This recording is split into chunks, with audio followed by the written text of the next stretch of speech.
Hello. Welcome to the Live Lounge. Today, I want to talk about the dating pool.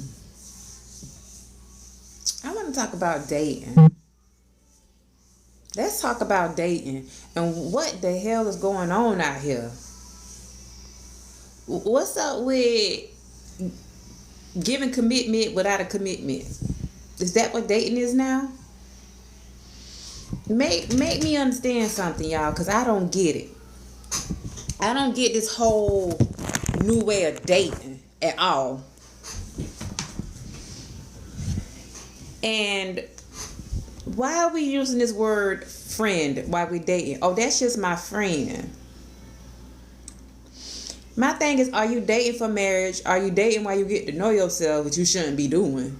So, what's the deal with dating? Make it make sense. What is the deal with dating these days? Why is it so hard for somebody to find someone that they can connect to? This doesn't make any sense. Like, explain to me, why is it wrong for a woman to sit out here and she gets to date multiple men and she looks frowned upon on, but a man is out here dating multiple men. I'm sorry, a man is out here dating multiple women, and it's cool, it's okay because he's looking for his wife. I don't think that's cool. Like, make me understand what's going on with the dating world.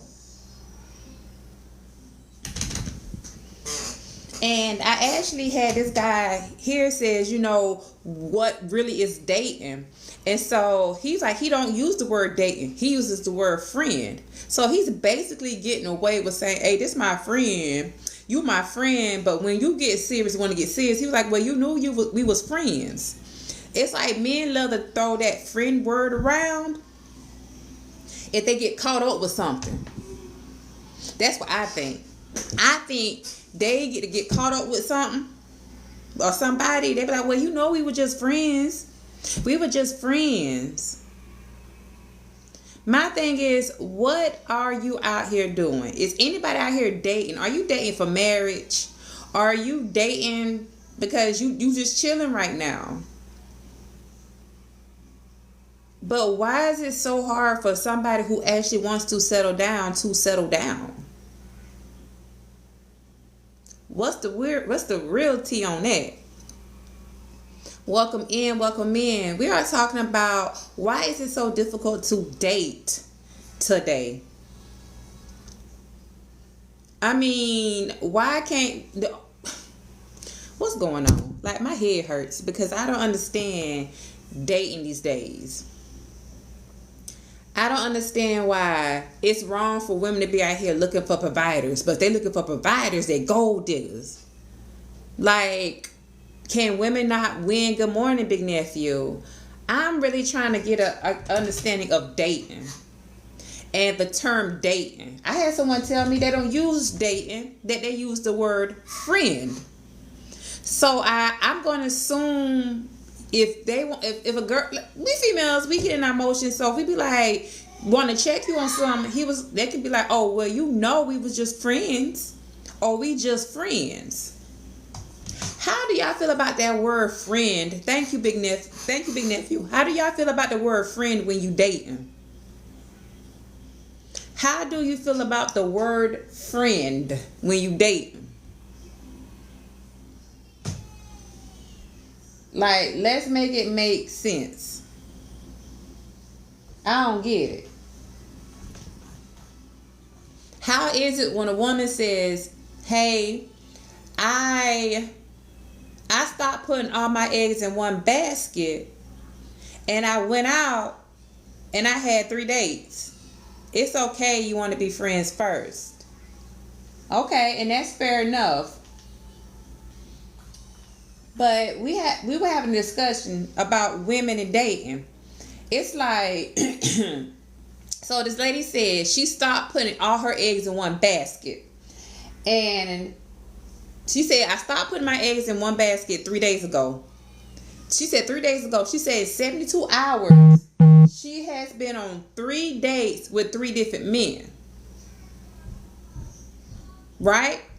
So I had a guy say the fact that she's talking about spending somebody's money was the problem. So I asked, I'm like, do men not want to be providers or protectors anymore? What's wrong now that men don't want to spend money on a date anymore? Like, men got a cap for you now.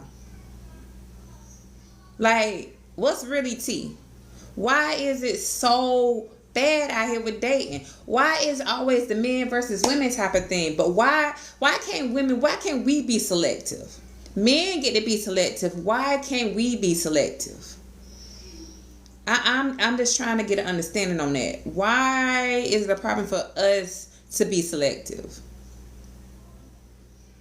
Let's make it make sense.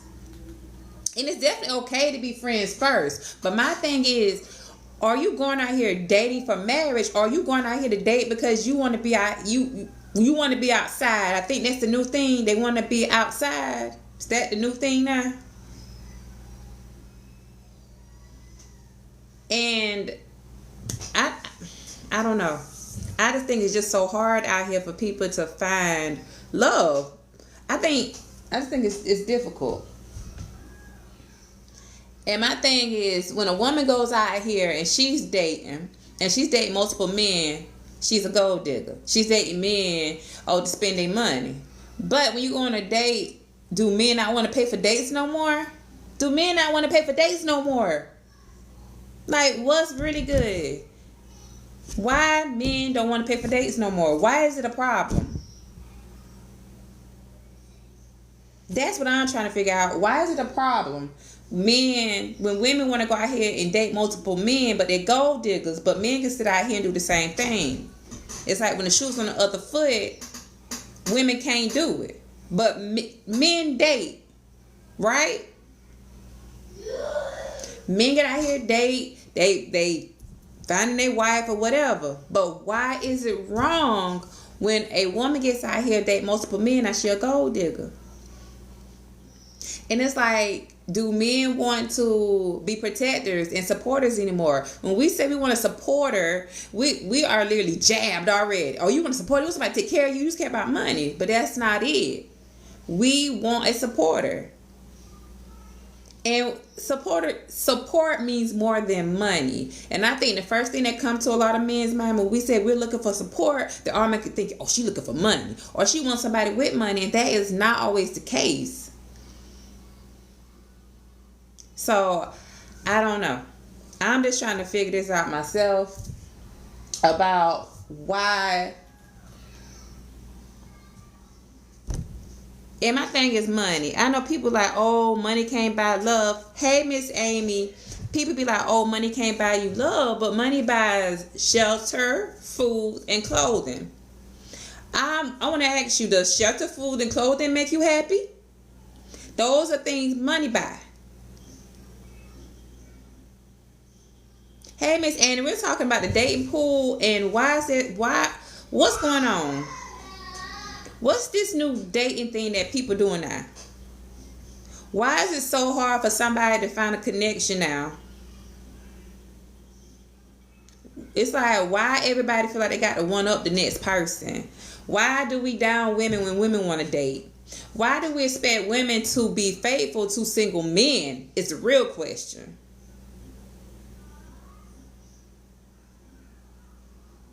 I think social media plays a part in making people think how they're supposed to date.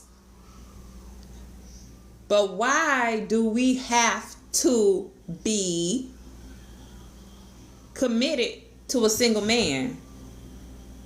He's out here dating, you scratching each other eyeballs out to be the one. To be the one to what? We pay for dates. But if she's multiple men, that's where it stops unless y'all on a different level. Okay. But Big Nephew, like you out here dating. I'm just using you as an example, Big Nephew. Like you out here dating. Okay? You out here dating. She out here dating. Y'all don't have a commitment.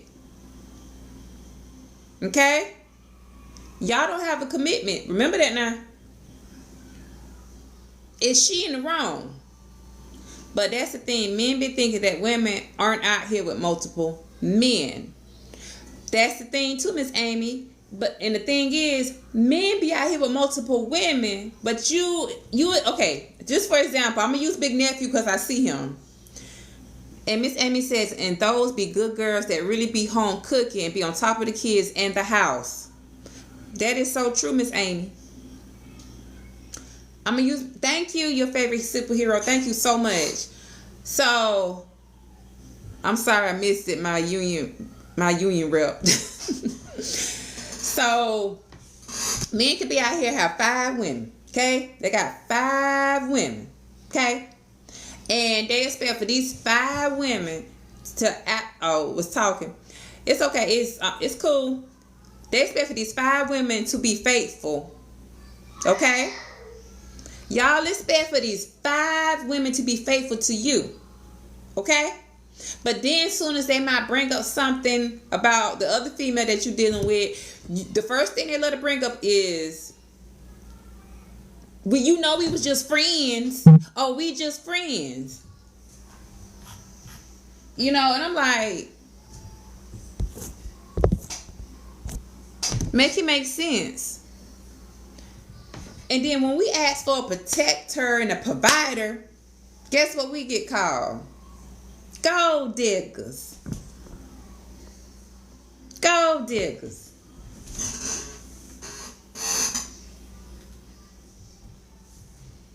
And so I was having this conversation with another male, and so I asked this person, I said, are males providers? Yes or no? It's an open and shut book.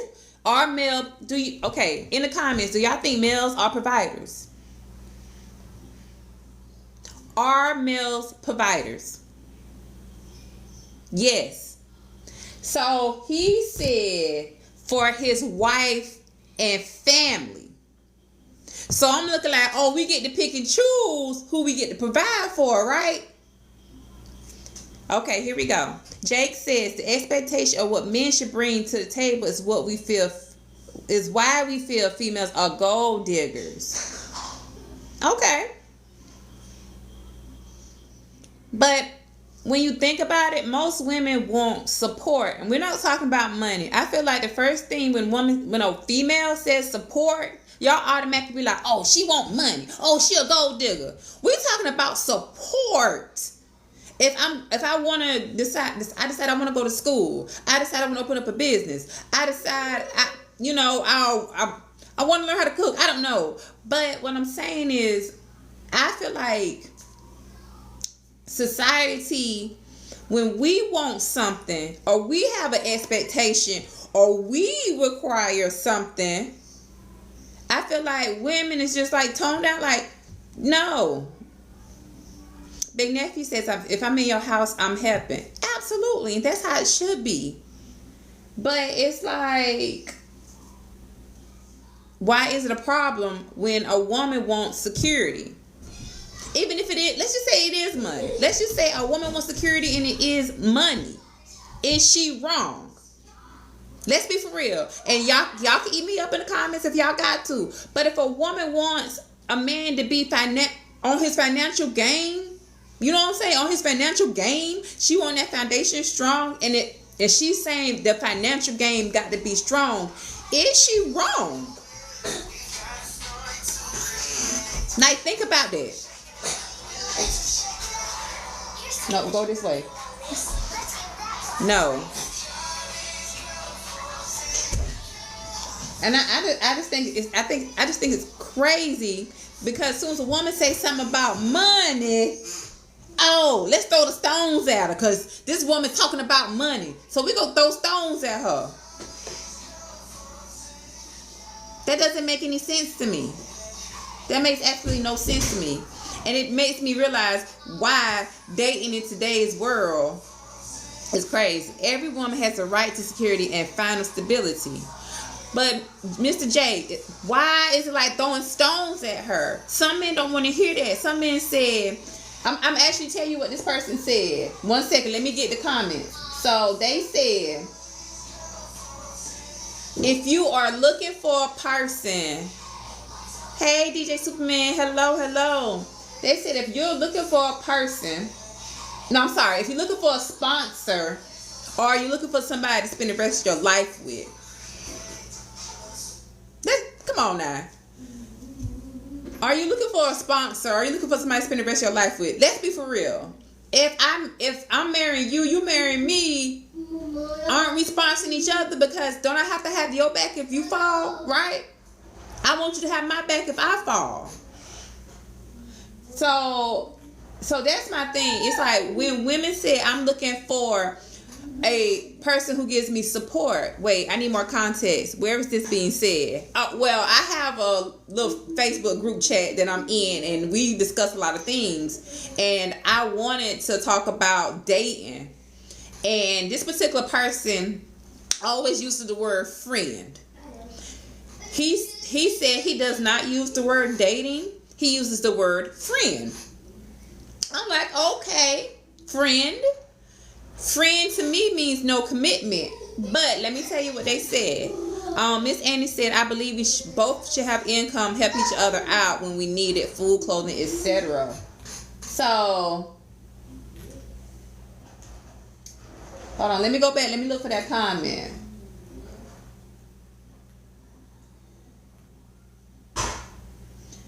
So, in the comments, he said, I provide for people I care about. Who else am I supposed to provide for? Which to me was too much of a wide window. So I'm like,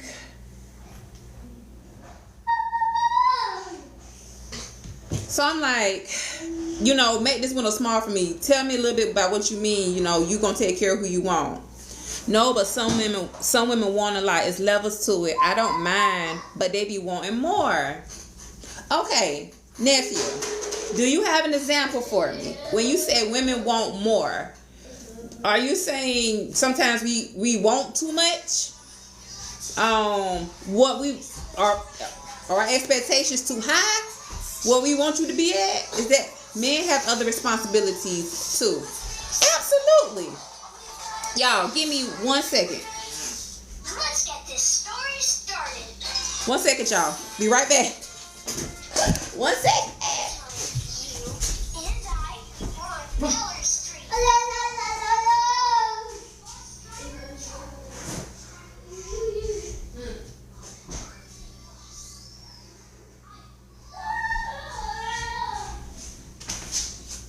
Woo. Y'all know these kids home for the summer.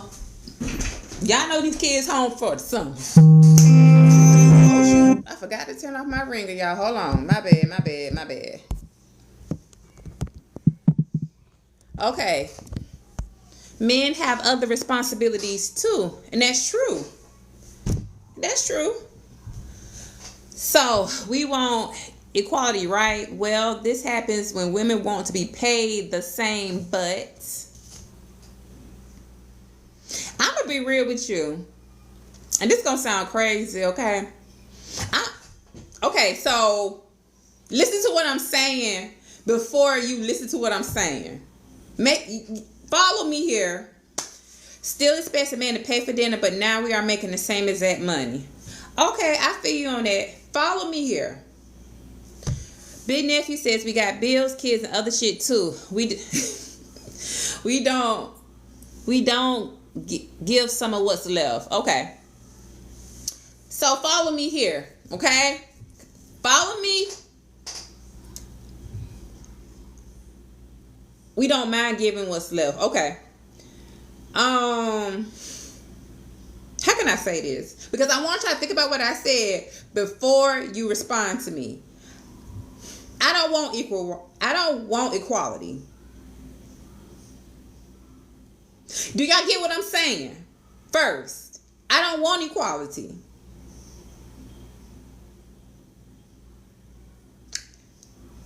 Think about what I said first and then respond to what I just said.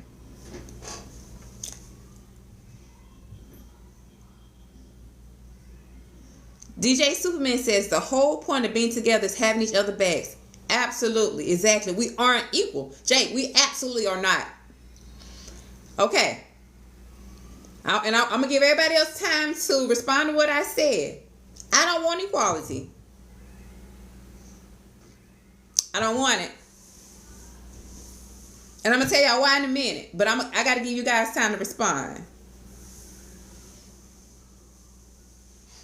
I don't want to be equal to a man. Because as a female, I don't want... It's a whole thing that is predicated on for richer or poor, sickness and health, and it all plays a part. That's true. That's true. I don't want to be equal. I don't want to be equal. I don't want to be... Okay, so I'm married. We play different roles. Men can't bear children. A woman can't get another woman pregnant. Absolutely. Everything y'all saying in the comments. I don't want to be equal. Okay? Women, and don't, because I know I got some, women that's strong, independent. I get that. I love y'all. I love my good sisters that are strong, independent, and I love that. But my thing is, why are we so strong and independent? Boom! I was waiting for somebody to say it. And DJ Superman said it. Hold on, let me pin it. Boom! Thank you. I was seeing somebody was going to say it. I was going to see if somebody was going to say it. You can't be equal if the man is the head of the house. I was waiting. I was seeing if somebody understood what I was saying. Most of y'all was getting there. Y'all was getting there. Y'all was here with me. Superman just hit the head on the nail. His charge is to love his wife as Christ loved church, even lay down his...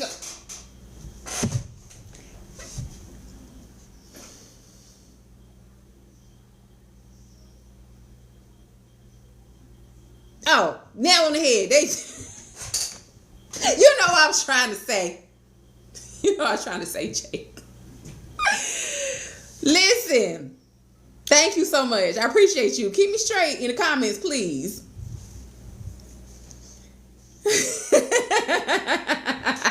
Keep me straight. Y'all. Thank you.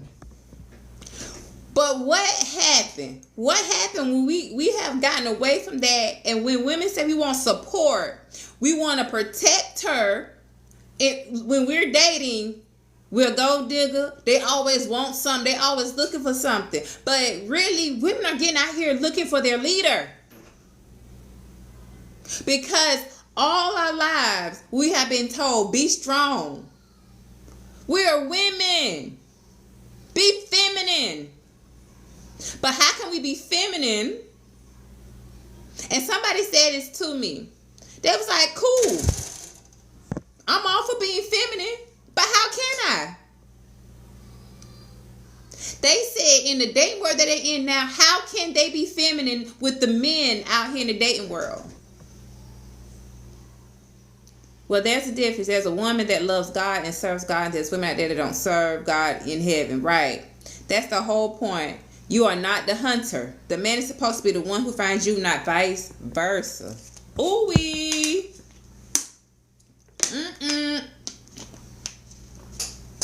Ooh-wee.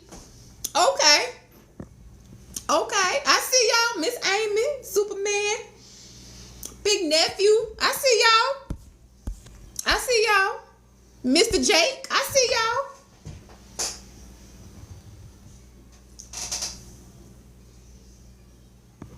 But what about the women that say, in this date world, I can't be feminine? Why in the world we starting to switch roles? And I'll be real with you, I feel like the roles have been switched over. I think it's hard to find a man who wants to lead.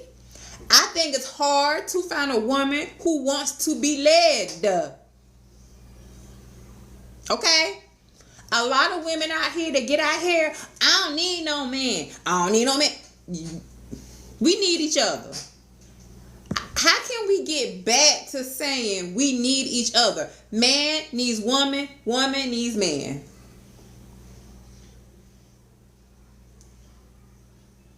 But nobody, I mean, all these chiefs, nobody wants to play the Indian.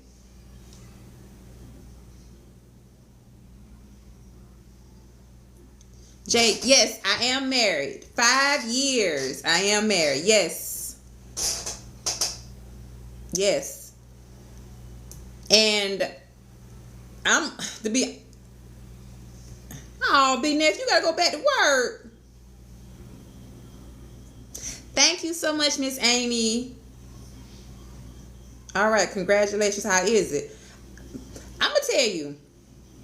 I love my marriage, but I tell anybody, marriage is work. Okay? Marriage is work. Marriage is constantly having communication. Marriage is misunderstanding and then understanding. Okay? That's what I learned marriage was. I could have been in all the, that relationship that we was in when we was girlfriend and boyfriend, and then we was fiance and all this.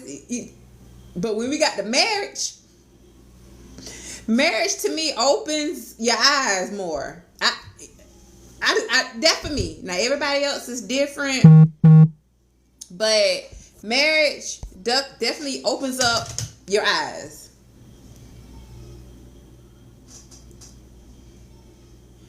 Woo! Marriage is all about communication, even more because there has to be give and take. Judging by the photo booth picture in the background, y'all love each other. Oh! You see the picture? Yeah, that's my hubby right there. We actually took that at Chuck E. Cheese. Mr. Ray, how did it open your eyes to your perspective? Woo! I learned marriage is making sure. Absolutely, Mr. Ray, but years of being together. Okay, so we're in our 5 years of marriage. It's a constant evolve. You're evolving all the time. After year 2, year 3, year 4, communication never stops. And I feel like communication gets tougher in marriage because now we one. In marriage, we are one. Okay? And we have to be on that solid foundation as one. Because we a team now. It's cool that when we was boyfriend and girlfriend. Okay? It's cool when we was just fiancéing. Okay? Thank you so much, Mr. Ray. But when you bring in marriage, he bring in all of him. Everything. We talking about everything. Okay, I got a paper crying. Hey. We're talking about just you're one now. Ain't no moving without the other. When you boyfriend and girlfriend, your boyfriend and girlfriend, okay, it's fun. It's fun being boyfriend and girlfriend. Okay? Oh my God, then it's exciting being fiance. And then marriage. Did you see how all my facial expressions change? Mr. Ray said, I'm having a hard time communicating with my best friend personally. Communication's hard for me. So, Mr. Ray, are you scared to open up? Are you scared of being judged on anything? Because if I'm just giving my own advice here, my own perspective. If this is your best friend, we have to be comfortable about talking about the tough stuff. Even the tough stuff of our past, because I have to take my husband with everything. Okay? Just like he takes me with everything. All my good, all my bad. Let's be for real, because we human. All of us got some bad we got to work on. Okay? Like, I hold grudges. My husband does not hold a grudge. And I admire that about him. Okay? I have a hard time forgiving. My husband can forgive you in a drop of a needle. And I was really bad in finances. My husband got our budget down to a T. And he taught me to be financially better. So he knew I was bad with money. Okay? And he took that and made me a better person. He made me financially better about how to pay bills, how to line up my budget, how not to overspend, how not to overdraft. Because I'll sit here and lie to y'all if I didn't tell y'all I was overdrafted, bank fees and things like that in my past. But I had to tell him things like that. You get what I'm saying?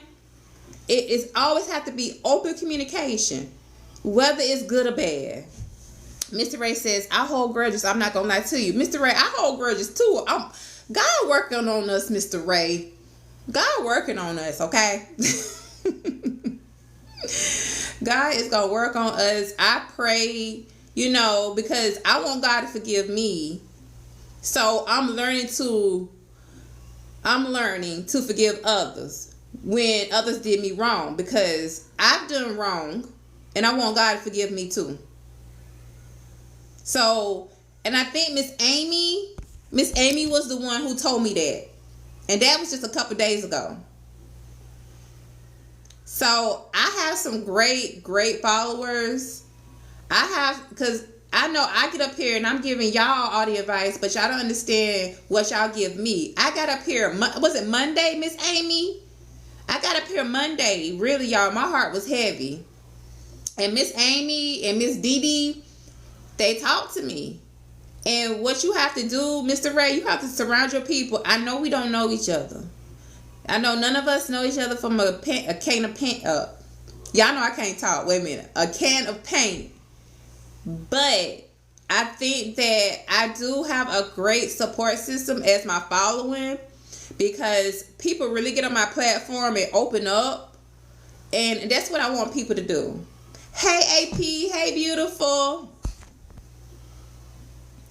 DJ Superman said, these are some great aspects of where your heart has to grow. Ooh!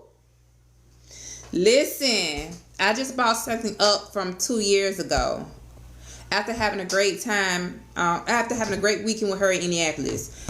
Okay, Mr. Ray, you can't do that. Self-sabotage. Aren't we all guilty? They should be teaching our children finance and cooking in school. The basics. Mr. Jake, absolutely. I wish I was taught the basics. Finance, cooking. Would have made a world of difference for me. Mr. Ray, Mr. Ray, I'm gonna actually give y'all a story about my own self-sabotage. So, I got some new people up here, so those who don't know me know that I had 2 children prior to my husband. So, I had 2 kids. They got 2 different fathers. Oh, I get a dog. Thank you. My kids had 2 different dads. And I'm like, nobody's going to want this baby mama. I'm damaged. I had 2 failed relationships. Oh my God. Nobody's going to want me. Who's going to marry somebody like me? Y'all, I had financial problems. Y'all. And unexpectedly, damn it. Just by miracle, most young unfortunate minorities are left to figure out as they go. That's so true. And y'all, just by miracle, I met my husband. And me and my husband was literally actually just friends for 2 years. We were friends for about 2 years. Then we got into a relationship. So we was in a relationship about 3 years. And then we got engaged. But I swear up and down, y'all, I knew nobody was gonna want me. Cause I'm looking like, dang, what am I doing wrong? You know, how can I work on me? We will self-sabotage ourselves because of what we think about ourselves and what we scared of. AP says, I had 3 kids and 3 baby daddies. And thank you for sharing that, AP. Thank you. Thank you. This is what I'm telling y'all. We get up here and we share on my live. I mean, I don't hold nothing back.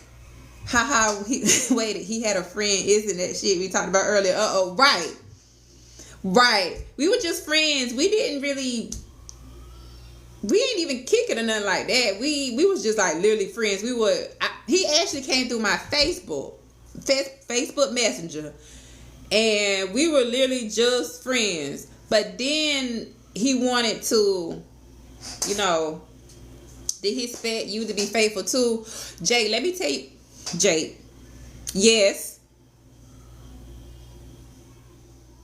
Oh, AP says, and I have 5 kids, 4 fathers, and we still together raising our kids. Okay, AP. Air 5. Go, girl. Yeah, he did, Jake. No lie. That's we'll get to that in a minute. Miss Annie says, I have 1 son, divorced his dad. Okay, Miss Amy. Eat them words, girl. You said it earlier.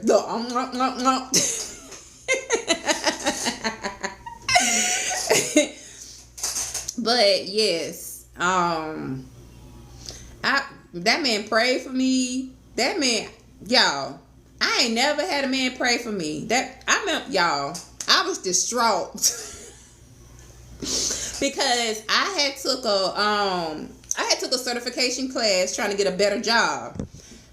Took the class. I think the class was like 12 weeks. Passed the class, passed the certification because you had to sit for boards. Because I was trying to be administrative medical assistant.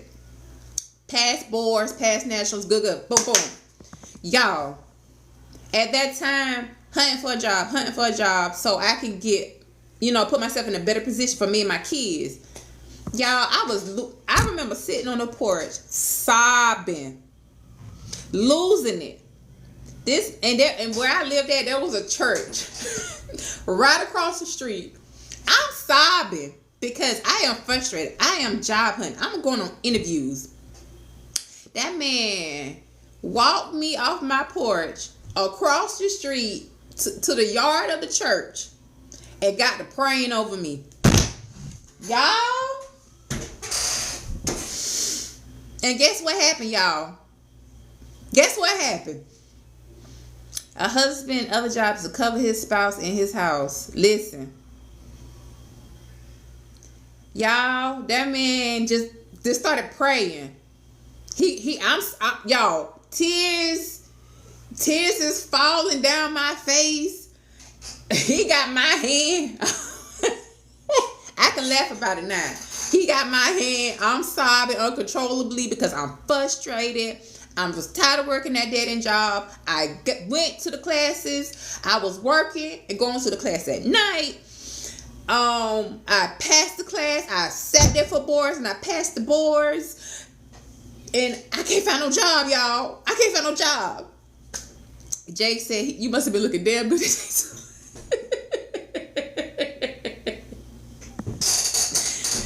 And do y'all know what happened? Literally, after, y'all, probably not a week later, I had a better job. I had a better paying job, a sit down job, an office job. So, this is why I was telling you, thank you, Mr. Tim. This is why I was telling you about self-sabotage, because I ain't gonna lie, I told that man, I initially told my husband to leave me, y'all. I told that man to leave me because I'm bad. I'm always down. He was like, what? He was like, why would I leave you? And this man said to me, y'all, this man said, why would I leave you while you're down?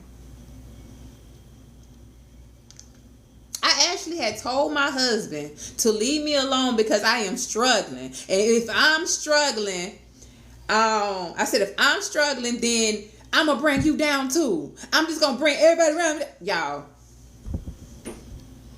I know I had looked like a maniac that day. Yeezy said, look at this fine, got to be a crime. Well, thank you, Yeezy. I have to get on this call. This is good. We're checking later. Thank you, Miss Amy and Miss Amy. Mr. Tim, listen. The struggle together mentality is real. Yes. So, Mr. Jake, I don't want you to self-sabotage because I almost self-sabotaged myself out of a husband. Out of a good husband at that.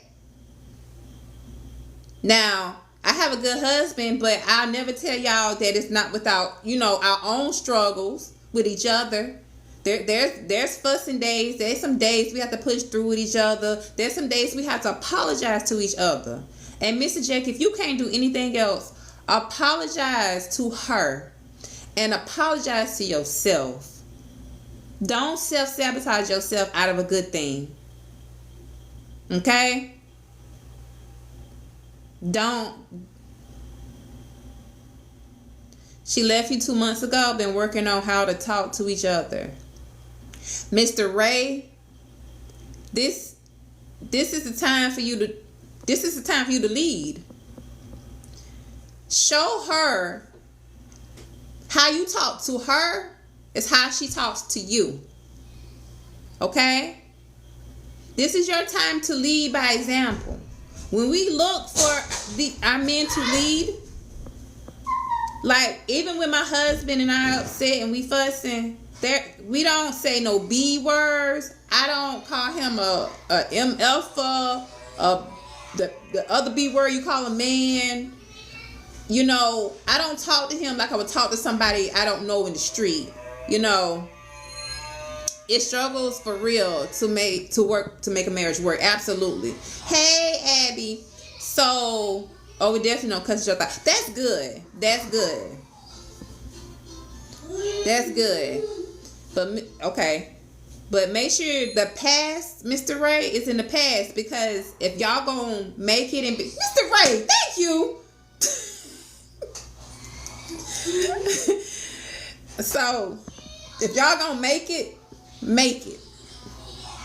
You gotta leave that stuff in the past. If it's gonna work. Mr. Ray, I'd be lying if I said I wasn't just like you. But bring up something that happened a year ago. Mr. Ray, we gotta stop doing that. Mr. Ray, I stopped doing that. Because when we do that, we are self-sabotaging ourselves. We cannot be sabotaging ourselves. But it be the unanswered questions. So, Mr. Ray, let me see something. Mr. Ray, I'm going to bring you up. AP, yes, we got to let go and move on. Mr. Ray, are you willing to come up? Weaponized experiences can hurt bad. Yes.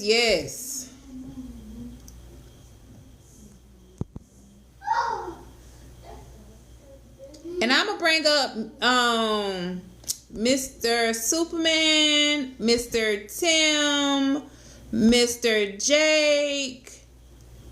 I think this is a good conversation to bring up men.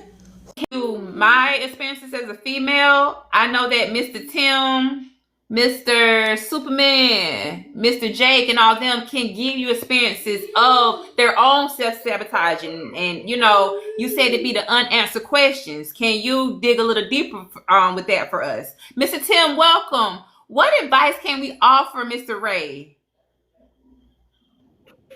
If I understood the topic correctly, it was trying to alleviate self-sabotage. Yes. Okay, so the biggest part of the self-sabotage that I've experienced, and this is with my wife,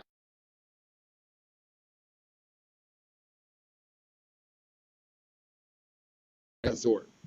And I felt like she didn't deserve to have to deal with me and my insecurities and issues that were created due to my experiences. And the way she simply told me is, when I said I do till the end. And she's not walking away, even though, like, the same thing you said. I was like, right here's you're out. This is your time to go if you want, because I'm not good enough for you. This is what I do daily. I've got anger issues. I've got, et cetera, et cetera, et cetera. She never left my side. And that in itself speaks volumes of her character, and created a even tighter bond between her and I. Thank you, Mr. Tim. Mr. DJ, I'm going to let you speak to Mr. Ray also. Then I'm going to let Mr. Ray come on and explain his situation. Mr. DJ, come off mic. Yep, I'm here. So let's talk to Mr. Ray. Talk to him about self-sabotaging. Nah, you can't kill yourself. Number one, as a man, you have to get, in order for you to love somebody else, you gotta have yourself right. If you ain't got yourself right, you can't push forward until you get yourself right. Once you get yourself right, then it's a whole nother, then it opens up a whole nother ball game. But you can't lay out an expectation for a woman to follow you if you ain't got yourself in a position ready to lead to have her follow. It's very important that you got to have that in order first.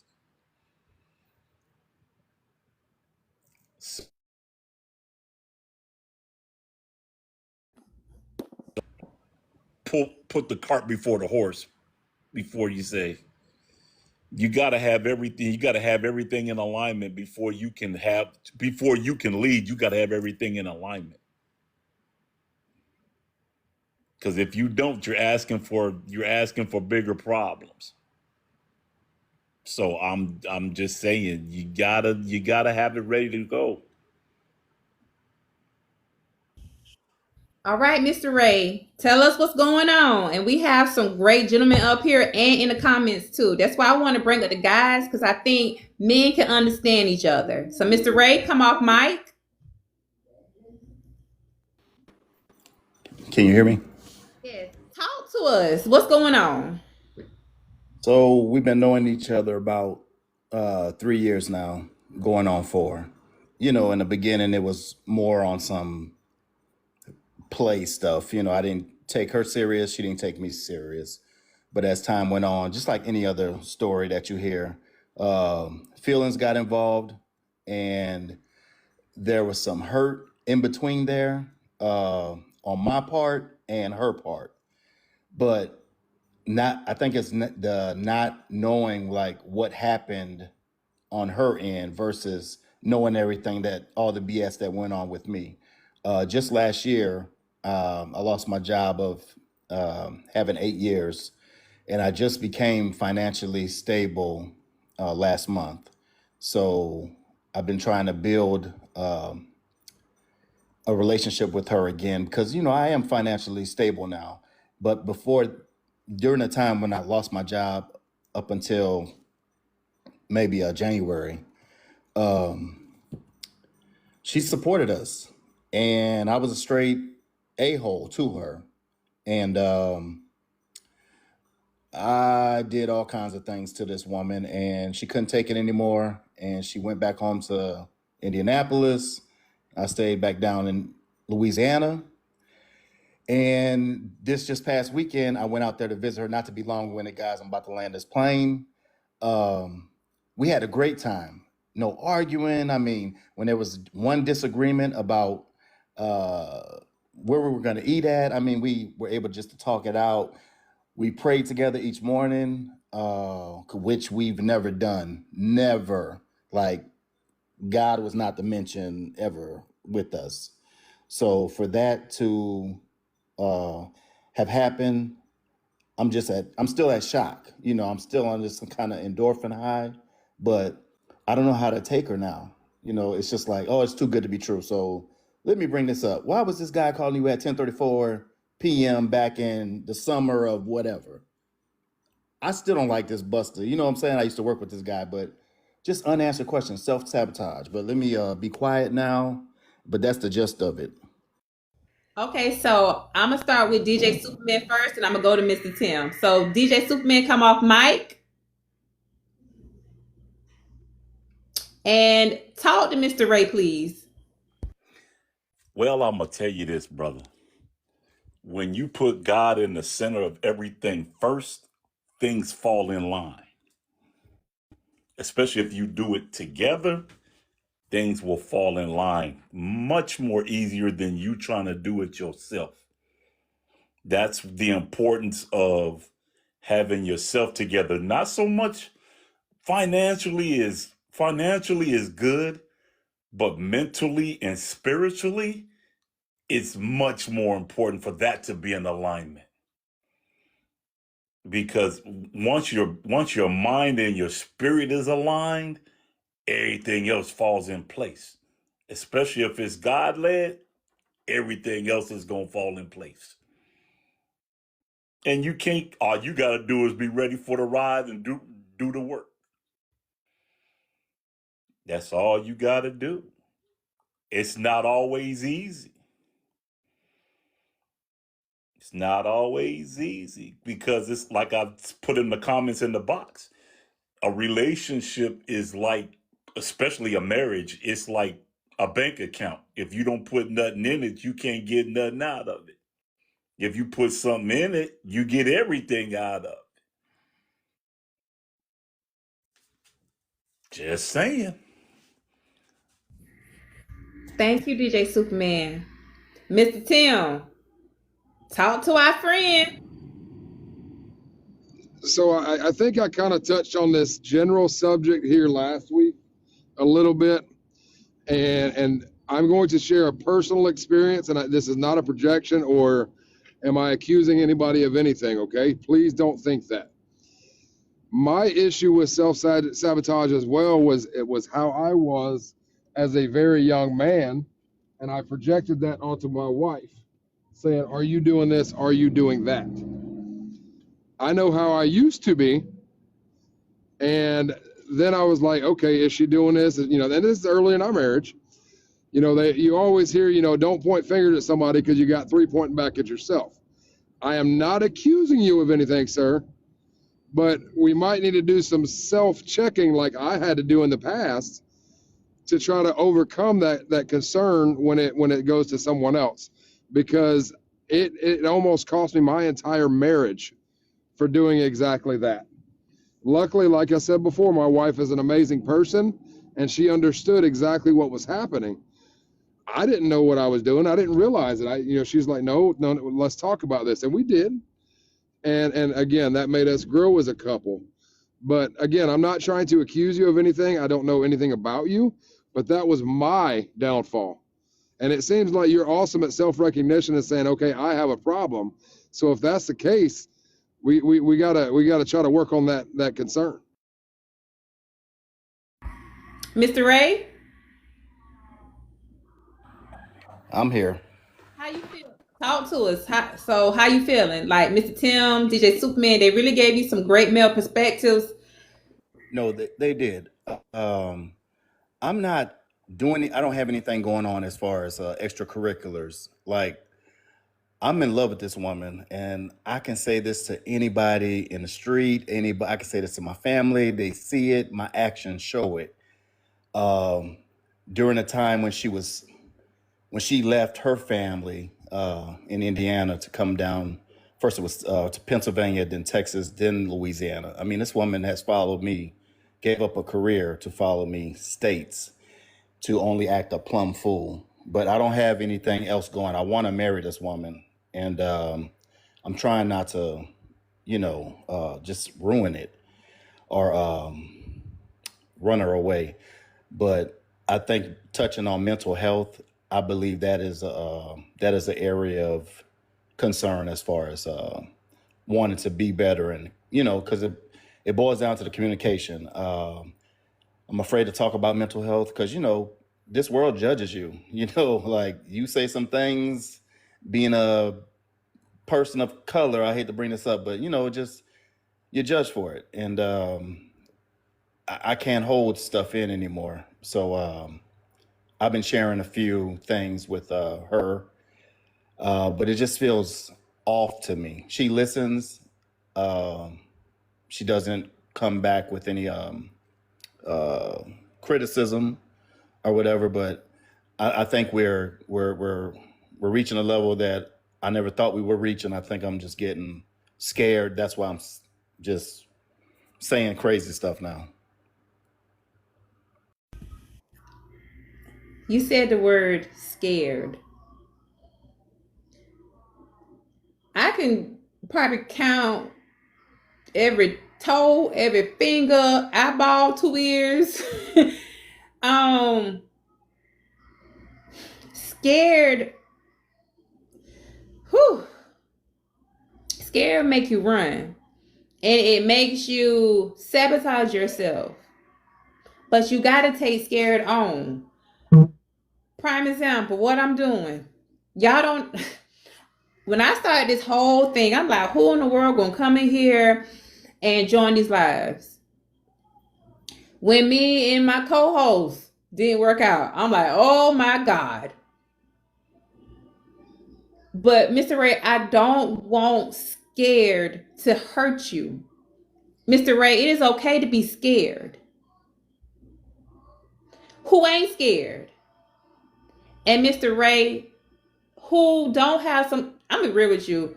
In 2024, who, not making it lightly anything, but who doesn't have something going on with them internally, emotionally, mentally?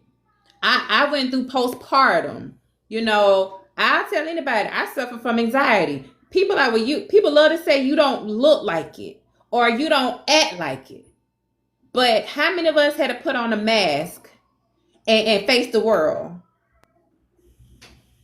Oh, and I forgot to add one thing. I'm Mm-hmm. coming out of an 18-year marriage, and this is my first um, serious relationship. That's where that comes from as well.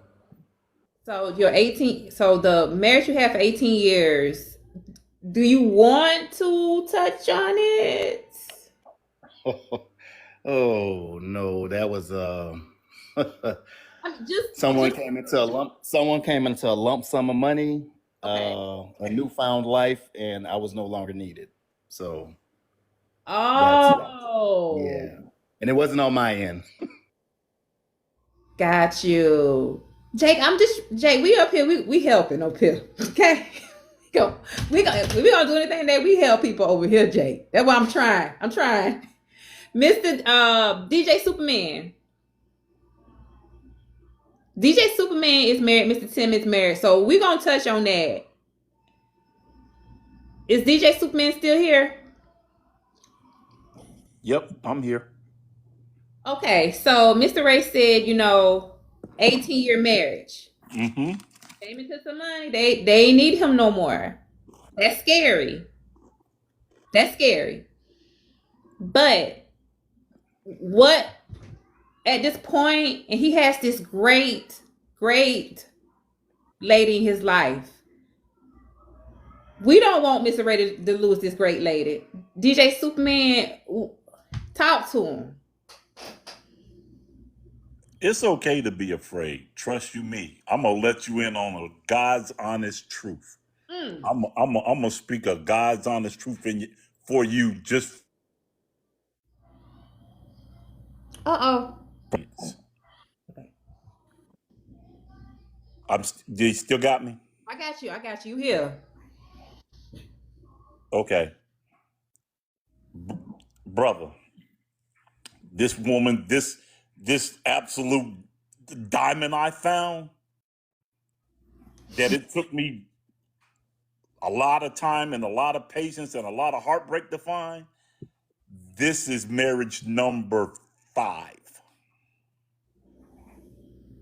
Think about it. Let that marinate. Mm. Some people is you can't. I look at it as this way. I've been through 4. The common denominator is guess who?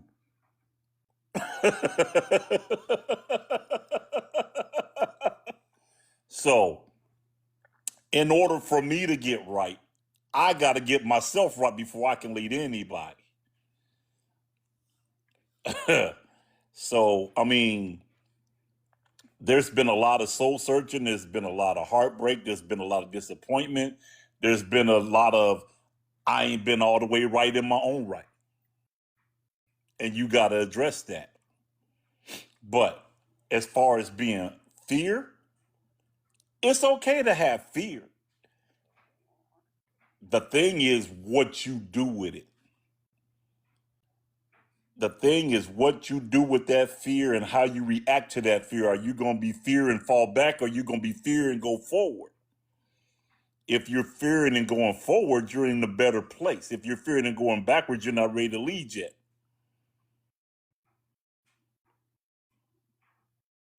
Because number one, if you're gonna put God first in that, fear and God don't work together. Straight up.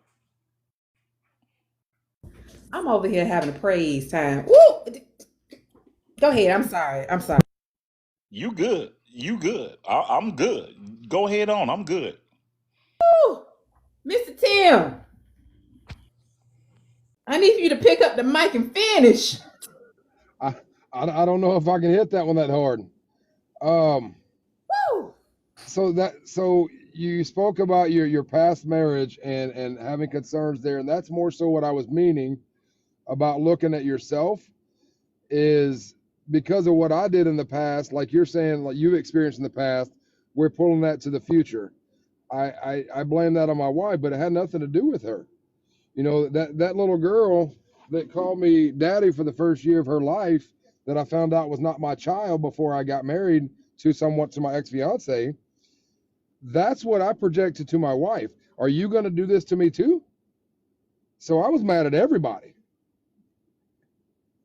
But now, after 18 years of marriage, there's nothing coming between my wife and I. So it's a blessing in disguise that I didn't stay with that girl back in the day. And I'm not trying to be that particular situation. Now that my ex-fiance has 6 kids, 5 men, 4 of them are in prison. So I dodged a big bullet quick. And that's more so what I'm saying, you know, look back at yourself and say, hey, look, this isn't really who I'm trying to say that I am. I wasn't the cause of this failure. I did nothing wrong. I'm the best thing that could happen to this woman. She's the best thing that could happen to me. Let's go ahead and take a bent knee and make it happen.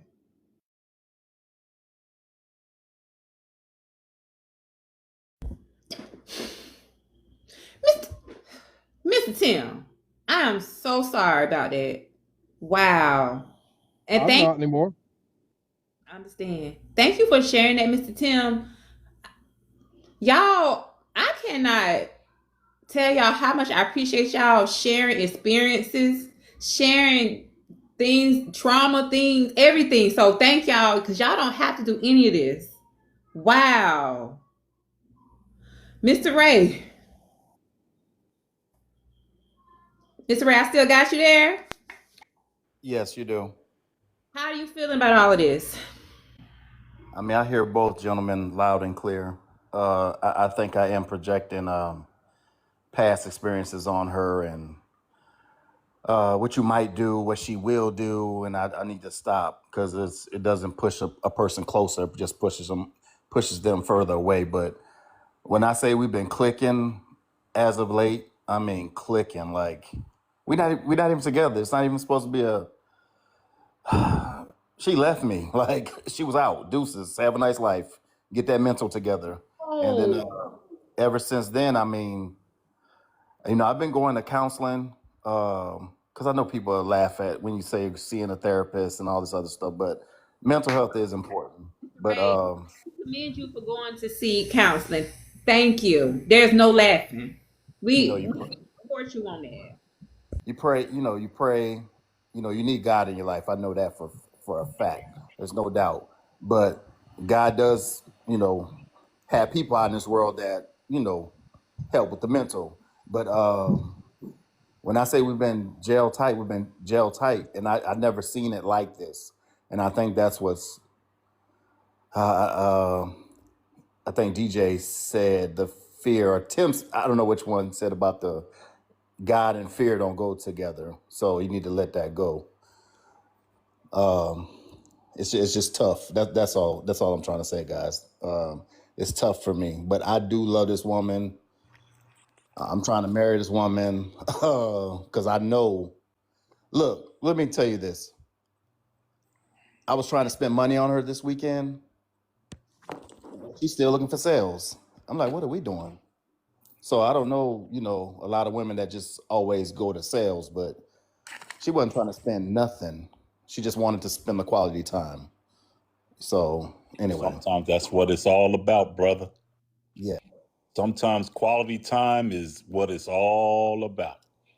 It ain't about what you spend. It ain't about how much you spend. It's about how much time. And that's one thing my dad taught me that I incorporated in my marriage now. Incorporate adding memories so that when you go through your stuff, you got good memories to fall back on. Take a lot of pictures. Remember those times. Go back to them times. Try to stay in them times as much as you can.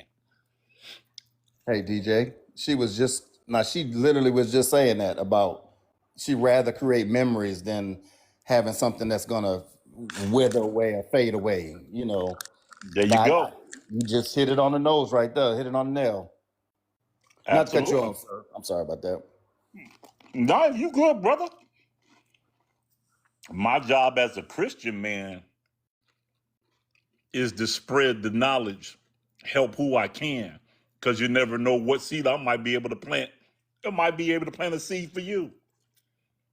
I don't know that, but you won't know unless I share it with you. And if I'm holding back, how you gonna know what I'm going through unless I tell you? So my thing is always, in life, you got to plant seeds to grow. And sometimes you got to plant it in others so that they can be like, you know what? I can use that. Take what you can use and use it. That's all I'm going to say on that. For real. Mr. Tim wanted to say something on therapy, and then we gonna go to Big Nephew. Mr. Tim, come off mic. I heard there be a concern about men laughing about other men or going to therapy and there being a detrimental concept of thought. If an individual is a true, real man and gentleman, they will not judge you. They will not pass negative judgment towards you. They will support you. They will uplift you. They will get behind you. That's just how it's got to be. That's how we have to be as men. If we want to look down on somebody because they're trying to better themselves, we have our own issues.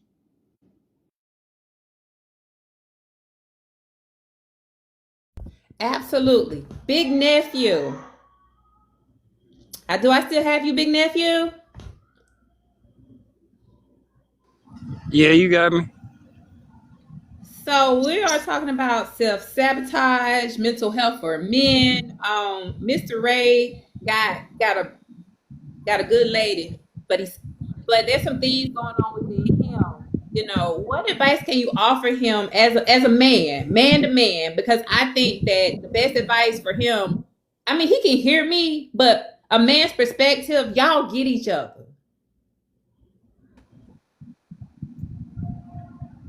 Correct. So I'm still kind of trying to catch up, so I don't know what to say. he I done been through it all, though. I done went to therapy. You went to therapy, Big Nephew? Yeah, I had to. My divorce was hard. Then I had 4 kids. So, I mean, I went to therapy and got right in church. Because first in the relationship, you got to lead your lady to God, then your relationship will be straight.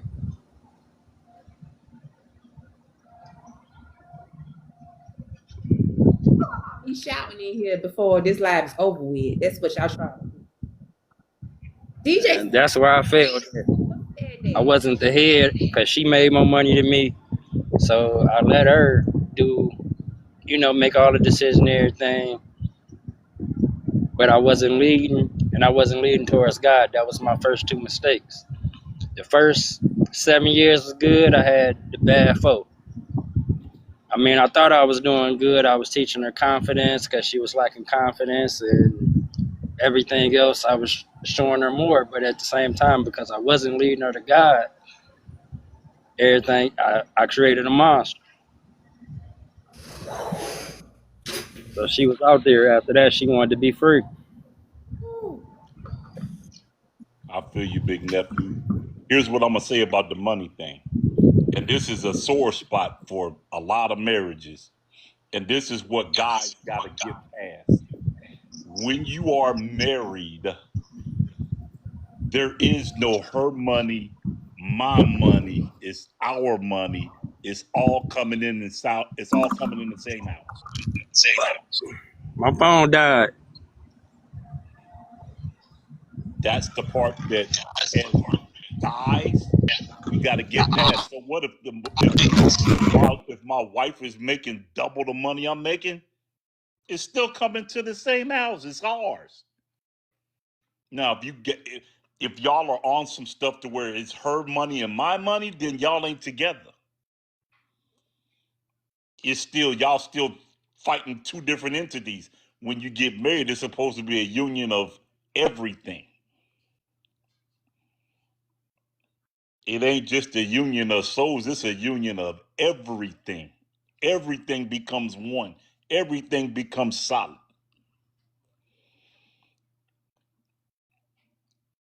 Just saying. I mean, that's the only way you're gonna grow. That's why I said it's give and take. You gotta give a little to get a little. Or you got, like I do with my wife, any business decision that I gotta make, I'll run it through my wife before I do anything. Because she might see something that I don't see. That's part of being together, unified. Babe, wait, that don't sound right. I need you to do some research on that. And vice versa. That's when you know somebody for real got your back.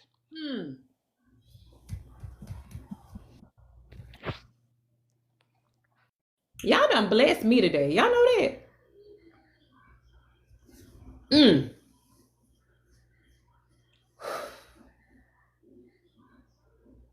Can I say something Of course, of course. to DJ Superman? So when I was with my last employer, I was trying to run that rat race and get promoted.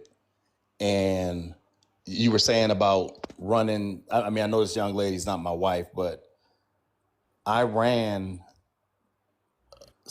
the idea of moving out of state to take a position that was clearly not meant for me. All the signs were there, and she was advising, "Hey, I don't think that's a good idea. Hey, I don't think that's a good idea." I mean, several different occasions when something came up at my current position and my current job where I was at, all the signs were not to go, and I still made the choice of going, just going against the grain as far as not taking that woman's advice. I mean, I know she's not my wife, but sometimes they do see things that we as men don't see. And that's all I was gonna say on that. You want to respond back to that, Mr. DJ? Yeah, I'm here.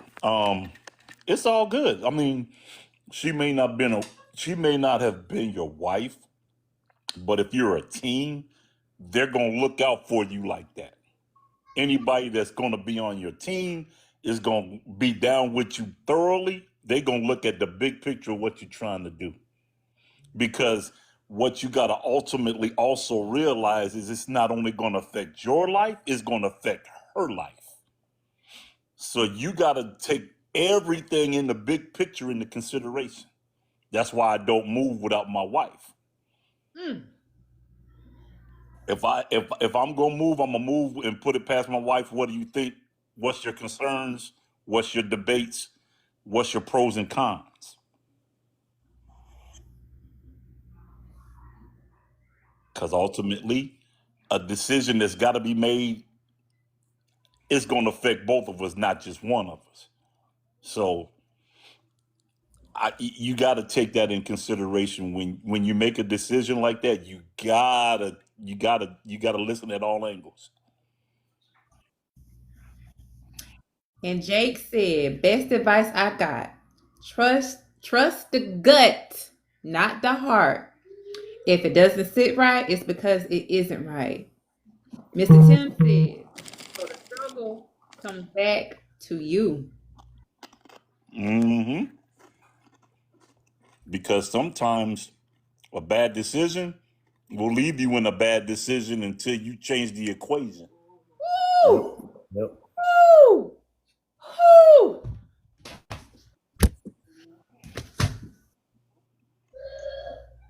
Because the definition of insanity is doing the same thing over and over again, expecting different results. When if you want different results, you got to change the equation.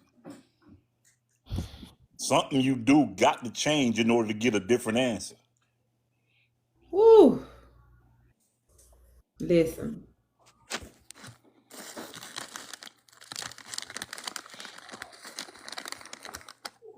so true. So true.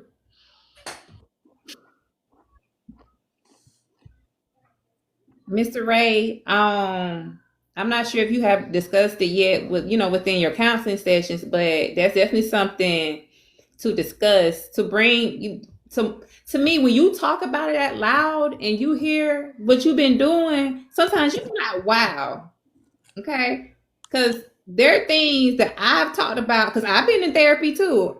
I be like, nah, dang it, or like just wow. You be wilding yourself out. Yes, Like what? I did what? yes. Like Simone said, reflection. Also, therapy. Okay? Like you said, I pray too, but God gives us tools and give people tools to help us. Mm-hmm.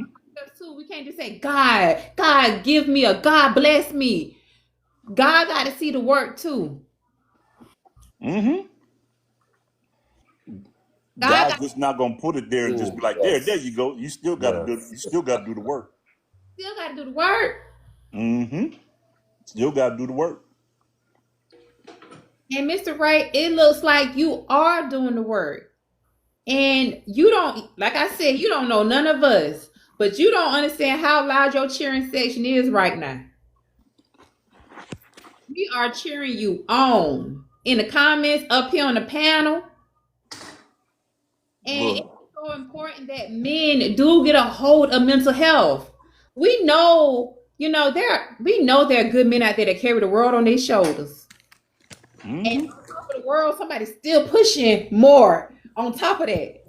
Mm-hmm.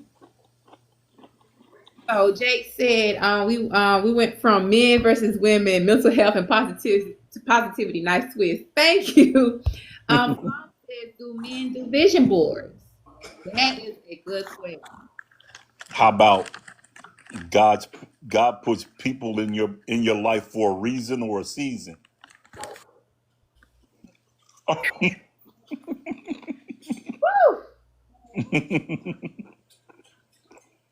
Listen and do. Mm-hmm. I don't know what it is, y'all. And Mr. Tim, DJ Superman, y'all my OGs. Y'all, Mr. Tim been day one. DJ Superman, y'all been day one. I don't know what it is about my life, but y'all, we always get somebody in here. Mm-hmm. And it's just amazing.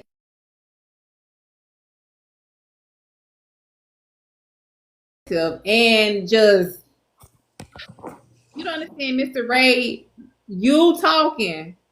Even though I'm sure Mr. Tim and Mr. DJ gave you some good things, they hear you too. And I definitely appreciate that. I appreciate y'all just, like you said, talking to a complete stranger. I don't know you guys, you don't know me, but I mean, pretty much the scenario. both playing around in the beginning, then realize, oh dang, I'm really enjoying this person. But you didn't play so much, and now you're trying to get serious. You got serious, and then now you're scared. Terrible.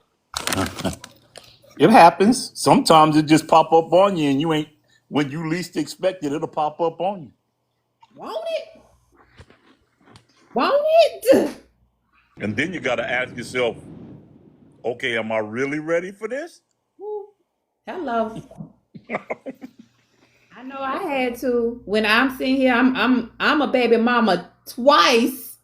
And I'm like, who in the hell gonna marry me? Who in the hell gonna see my potential? Who in the hell gonna see my growth? Who wants to help me grow, be better?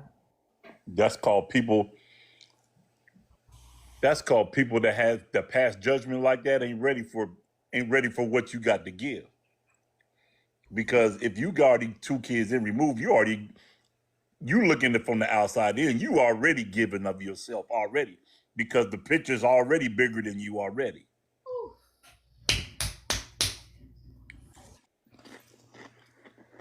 And thank you, Solange Darcy. Thank you for saying that, DJ Superman. Someone was praying for you even when you weren't praying. That's right. That's Listen, right. somebody, Somebody always out there, whether you know it or not. Somebody always out there at your best interest. listen, somebody definitely did that big thing for me. And we want to do our big thing for Mr. Ray. Okay? Hey, this is Mr. Ray, it's a I, judgment-free zone here, brother. Okay. Oh, go ahead, Mr. Tim. real What's quick, up? somebody told me this a long time ago, and you may believe this, you may not. Everybody out there is an individual that people can look up to and will look up to. And there is somebody out there in the world that is taking the same struggle you are having, and they may be listening to this, and they may be molding their life because of your experiences.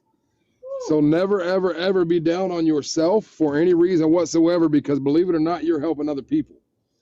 And the reason I say this is because I've already kind of put it out there. One of my very good friends is in here right now. I'm looking at doing a men's mental health panel as well. And this right here is exactly one of the subjects in which I want to touch on, is what I was talking about, the projection from the past, because it's a thing. It is an issue, and it's very prevalent in the male community, because that's what we do. We take problems and put them on our shoulders, and we hold on to them forever.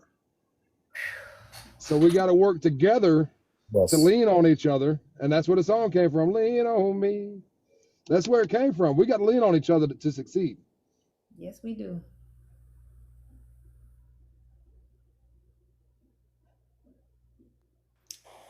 Mr. Tim, I'll be interested in that. Whenever you get that started, I'm not much. I don't know what made me jump on TikTok this morning today.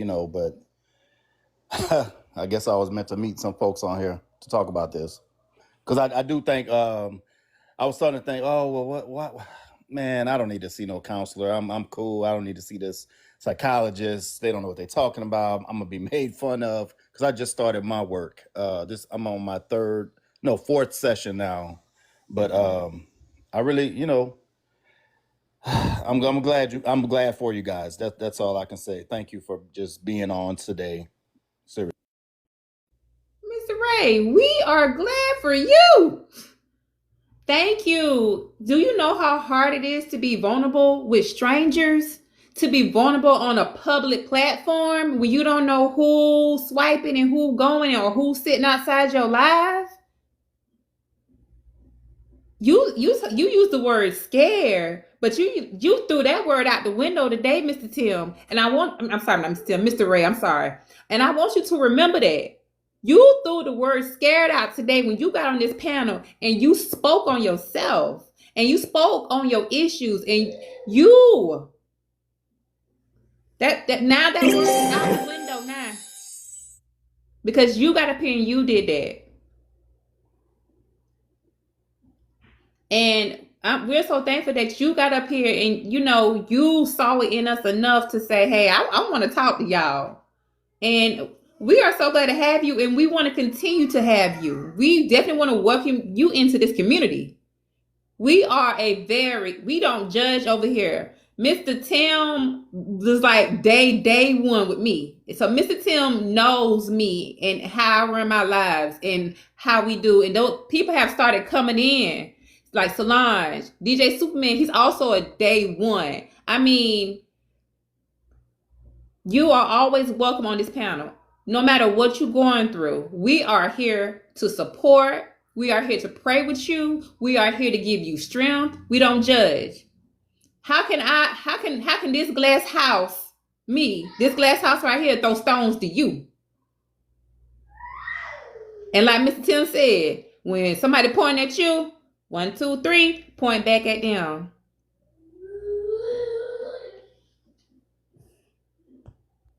So Solange was saying something about a vision board, but I don't really know too much about the vision board. I just thought it was just like writing a couple of, professional goals down and whatnot. I don't really know. I'm sorry, y'all. I get nervous. I get a little No, nervous talking. Solange is about to come on up. Give me 1 second. She'll explain everything to you. 1 second. Hi, everyone. Hey, how are you, beautiful? Good. How are you doing? Good. 1 second. Thank you so much, Tim. 1 second. I'm gonna So, get situated. Hyper podcast. I'm gonna get right to you. I'm gonna let Solange come up first. Solange, I'm sorry, you got the mic. I'm sorry I'm looking crazy in advance. I just woke up. It's still morning time here in California. But Mr. Ray, I came in a little late, so I missed a lot of what you said, but I got like pretty much the gist of it. Um, I just feel like for you, like, and for anyone, it would be important, like, to create a vision board for yourself.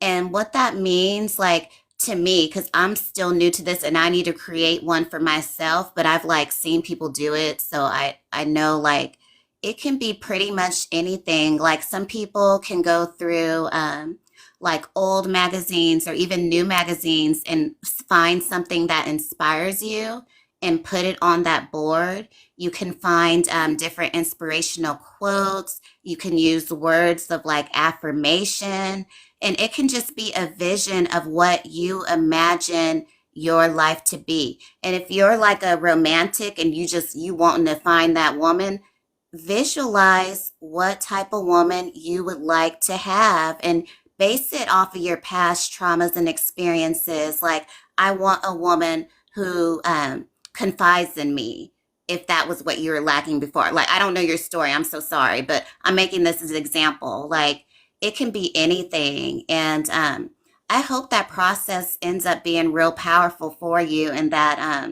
you can pray on it and ask God to just, open up doors and set up, the straight and clean paths for you to get to what you need to get to. Because, yeah, I know it's like time for us to stop going along in life with this hurt and pain from our past. Like, people, I mean, we have people in this world who are on like that self, discovery journey, and they want to do it with you. And that's just real talk. So if that's something that you can like, maybe if it's helpful for you, that's why I asked the question in the chat before. Like, I don't know if guys do this, but it would be helpful to, oh, thank you so much, Mr. A.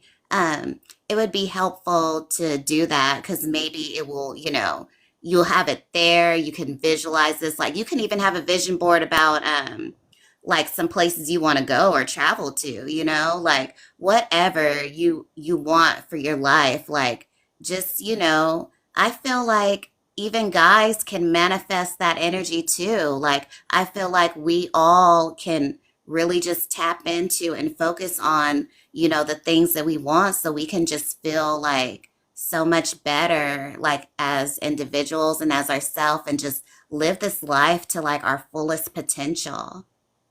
So I'm sorry, y'all. I'm gonna get off of here. I'm going back to the comments. Um, But yeah. no, No, you're great, Solange. Thank you for that. Thank you for explaining that.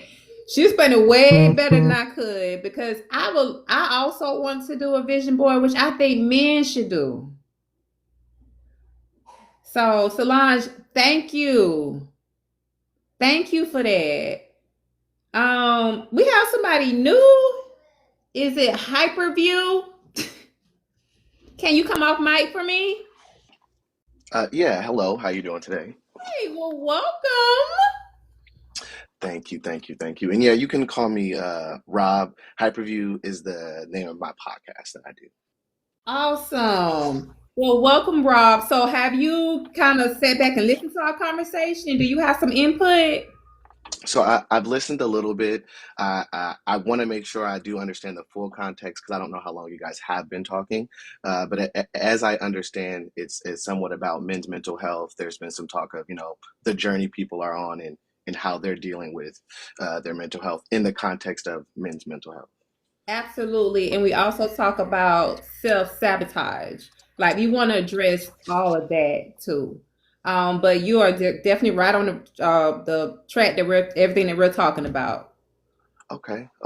Well, I can definitely like self-sabotage. I can speak to that, um, especially towards like just men in general, because I like to if if I'm going to speak about something, I like to try and speak about something I actually have a perspective on. And as a man, I can speak on, that kind of uh, and I'm sorry, I'm trying to jumble my words, but It's okay. there was a book that I read. It was called The New Jim Crow, and it talked about how when a society continuously treats a person or a culture as a certain thing, it's easier for them to just accept that reality and then play it out, right? Because there's a level of wanting to be accepted, right? Like social desirability that comes with living within a society. So when there is a certain narrative that is forced upon you, you start to act out that role, right? And as young men, we're taught you play with the guns and the shooters. There's a lot of that goes on with the testosterone. There's a lot of imagery and there's a lot of cultural pressure to really lean into the more aggressive side of the male nature. And we're supposed to not believe or not nurture the side that's nurturing, right? Like, because those are more feminine traits. So it's not that those things don't exist within the male, it's that it's not nurtured and it's not taught to exist within a male. So what ends up happening in a lot of males is you have this really harsh vibrato, right? That is, I have to compete, and it's got to be ultra competitive in all states, whether it's with females or whether it's with males, right? And there isn't this ability to let the guard down because I'm told, and it's reinforced in my reality, that if I'm weak, that if I'm emotional, that if I let my guard down, that I'm going to get attacked. Like, and I'm not talking about from outside sources, even within your own family. Like, I've had to, on my journey, because I go to counseling, I've been married for 15 years and I love my wife very much because she is the most patient person I've ever seen in my life and she helps me to be patient. But I've had to have conversations with people where I'm like, you understand that if your boyfriend cries in front of you, right? And he's being vulnerable and you laugh. And I understand that culturally, right? You've been taught that your man's not supposed to cry and that he's tough and that he doesn't have emotions, but he does, right? And when he does expose them to you and you do these comical things that reinforce the stereotypes that he's being told, he's going to then, that scab's going to heal and he's never going to let you back in there, right? Because you caused him harm, you wounded him, right? And men do not like to be wounded, right? That's the point of not wanting to be vulnerable. And it's not that we can't be vulnerable. We really just don't like to be wounded. The same way a woman doesn't want to be wounded. That's why they're ultra protective about who they let into their circle, right? So for me, I think it's both that we have like the testosterone, which allows us to be more of an aggressive individual, right? But then also the cultural pressures on a man to not be emotional, right? So you can only operate from this logical place, and anytime you do operate from an emotional place, you're going to be shamed and wounded by your society in which you live in, which you want to be accepted by. So it's hard to operate as an emotionally intelligent male in the current society, and I'll say Western society that we live in. It's hard to operate as an emotionally intelligent male and actually be accepted by our society. So that's kind of where that kind of villain mentality comes from, or the alpha male, or those extremes of personalities come from. I have to agree because, men will say, boys don't cry, you know, and I'm like, if they don't cry, then what are they going to do? They got to hold it in. And that's not fair.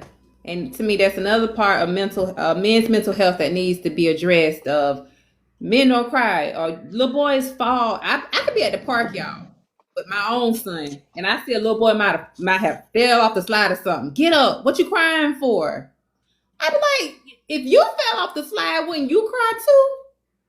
But you telling this little boy, no matter what hurts you, don't cry. That's not how I raised my son. You cry, it hurt, cry. Because I just tell people, don't let this is my favorite saying, do not let your chest bust open. You either go into a room, you just scream it out, you cry it out, or you talk it out. But just like Mr. Rob, and it's Rob, right? I'm sorry. Rob, yep, it's fine. Rob said, when you go to your significant other, and I understand, and I understand, because I've had men say to me that they won't cry in front of their significant other because they're afraid they'll get judged, or they're going to throw it back in their face because they were vulnerable with this person. And when this person gets mad, they throw it back in their face. So they just don't say nothing. They don't cry. They don't do nothing because they don't want to throw it back in their face. And like Mr. Tim said, boys don't cry, men do. But can I hit that one? Go right ahead. And just to back up a little bit, where you said men won't be vulnerable and they won't open up because it'll get thrown back in their face. And I'm not going to talk about all women, because I love to preface that on this app, because anytime you say anything, people think you're talking about everybody. I've never met everybody, so I'm not going to say most because I haven't met everyone. So in my opinion, what I have experienced is a lot of time with women, they do it in two different categories. One is with other women, right? Women won't rate other women or say another woman doesn't look good until she's angry. If she is angry or upset with that woman, she will definitely go in on her. I don't know if she just figured out what she looked like or if she always knew that. I don't know, because I can't jump in her mind. But it'd be seeming to me that's really what you think. But you guys have a code of which we're not going to judge each other as far as the sister code goes until you get angry. And the same thing happens with within the dialogue of a relationship, right? You will divulge things to a spouse or a significant other that may be sensitive, or a topic that you want to just share between you two.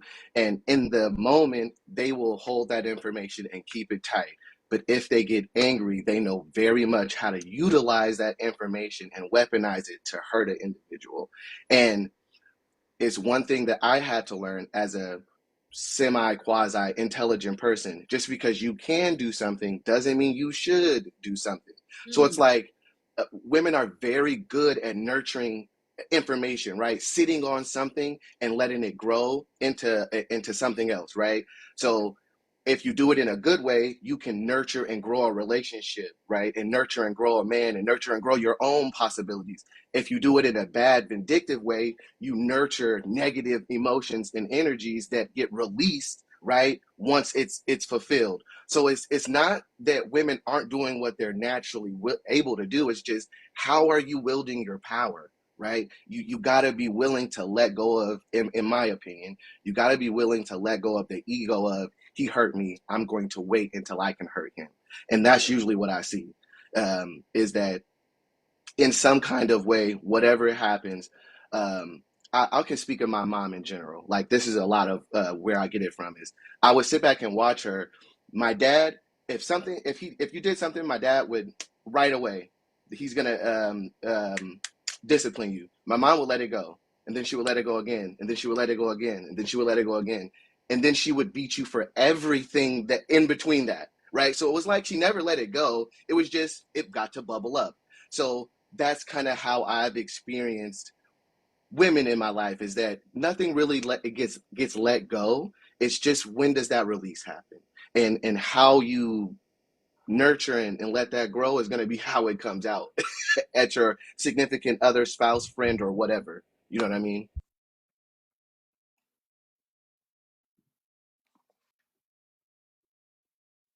Yeah, I'm so sorry. I know summer's out. Oh, I'm so sorry. Yeah, I know I got these kids.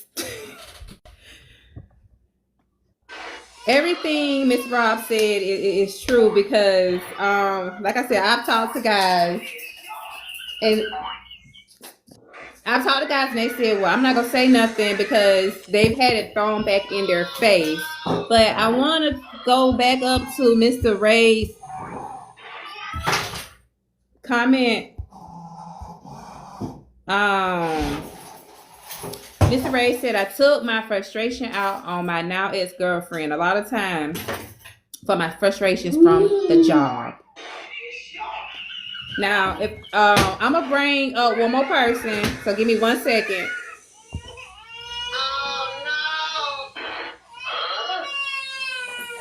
Hey, can you give me 1 second? 1 second, okay?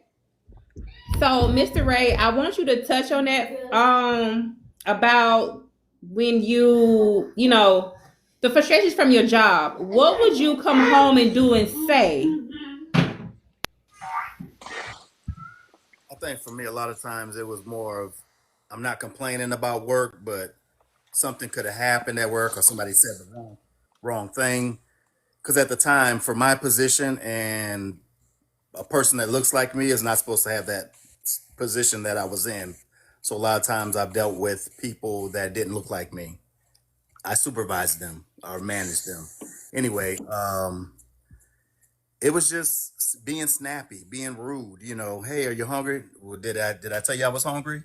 Saying slick stuff like that, and just not even realizing that I'm just talking reckless to a person that actually cares about me, instead of talking to this person with love and kindness, like I should have been showing. But it's just, I mean, that's basically it right there.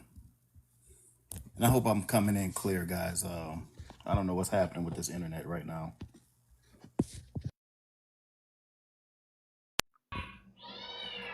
Yeah, I think we've all been guilty of that. Mr. Tim said, "I'm guilty of that." Your favorite superhero. Hello, welcome, welcome, welcome. Hello, hello. So, y'all, I am so sorry. Don't wait, hold on. Your favorite superhero. Let me get my baby straight, y'all. I'm so sorry. They go them cats.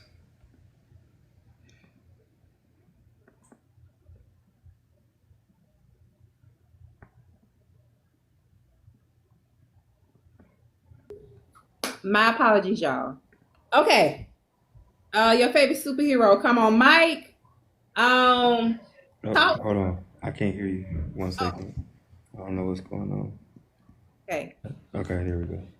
Can you hear me? Yeah, I can hear you now. Okay, so tell me about self-sabotaging for you. Talk to me about men's mental health. Have you done counseling before? I think men's mental health is very important, because a lot of men, we don't get a chance to express ourselves like we should or like we're supposed to. And that becomes detrimental to our kids and our relationships and just people in general in the outside world that we may be coming across. As far as self-sabotaging, man, I got so many examples of self-sabotage. It took, but I guess it's not like examples, but I've definitely self-sabotaged some stuff, especially like when it came down to like a job, and I would say it was my ego that got in the way that caused the self-sabotage to where I ended up losing that job.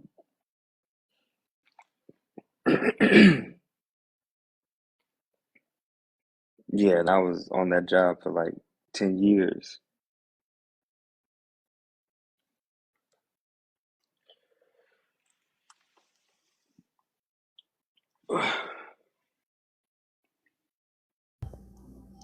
So what happened with the job? You say you was on the job for 10 years. Yeah. So what happened? Oh, I didn't get fired. They kind of put me in retirement because they forced me into retirement, but I knew that they didn't want me there no more because of my attitude. I had a very I had a very cocky attitude. I mean, whether I was right or I was wrong is really not the point. The point of the matter is, I should have just done what I was supposed to do and just kind of watched what I said. Or when I went to say something, say it in a better way, excuse me.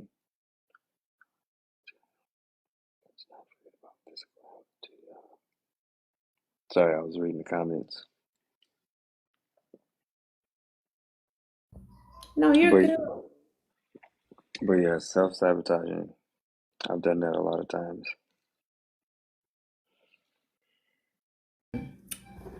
Do DJ Superman, are you still here?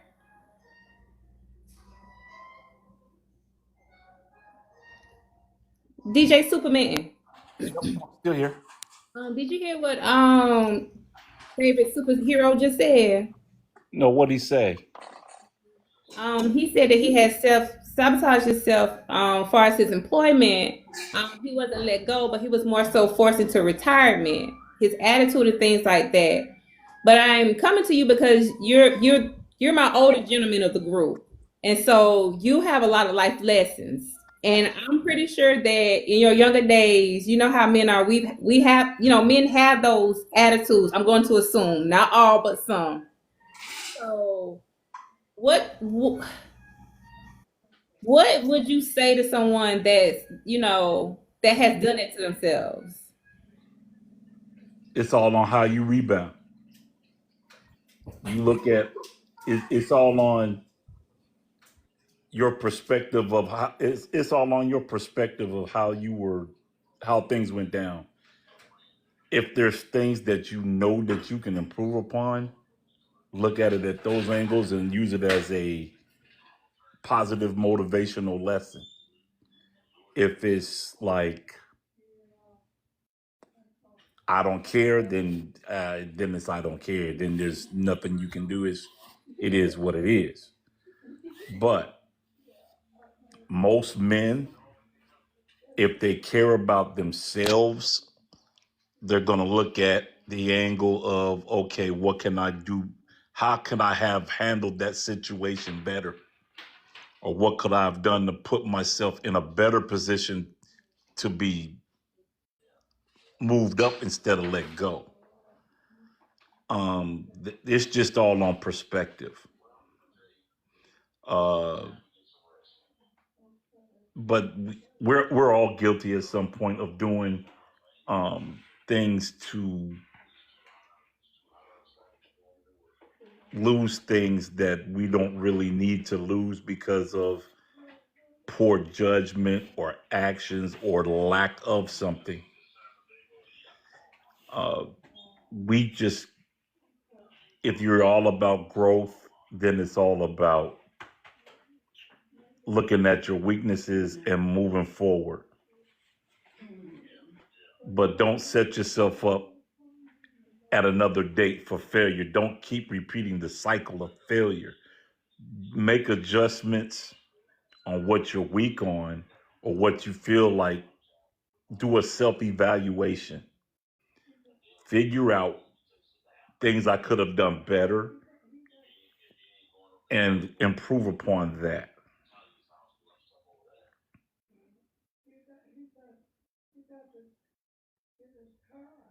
It's just because I've made some poor judgments in my day. Trust me, yeah, it happens. It's part of the growing curve.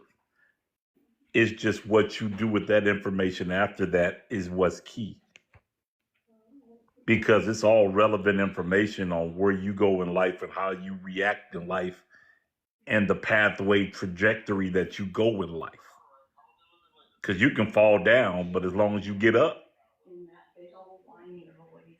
it's all good. But if you fall down and stay down, you're asking for other problems. Because you don't want the woe is me mentality. The woe is me mentality is gonna get you stuck. And it's a hard. And once you go down that rabbit hole, it's a tough rabbit hole to get out of. And it's gonna take a whole lot more work to get out of that rabbit hole to get back to where you were. So just just use all the relevant information that you have and work it out. Hmm. Whew. Rob, are you still with me? Yeah, I'm here. How do you feel about what favorite superhero just said? It honestly resonates with me. I'm mid 30s, so I've had a lot of jobs, and looking back on it, like I always try to self-reflect and see what I could do better in my life and how I got to wherever it is that I am right now in the present. And looking back on it, I can say that a lot of times it was my ego. It was me feeling or thinking that I knew better, or just not being willing to go through the process, right? Like I feel like I hear the story over and over and over again. Like it happened to my father-in-law, it happened to my dad, it happened to multiple of my friends. I'm sure it's happened to multiple people on this panel, is where you're presented with opposition, you're presented with something that may not be going in your favor, you're presented with a situation in which like you feel like it's unfair, right? And realistically all you have is your reaction to that thing.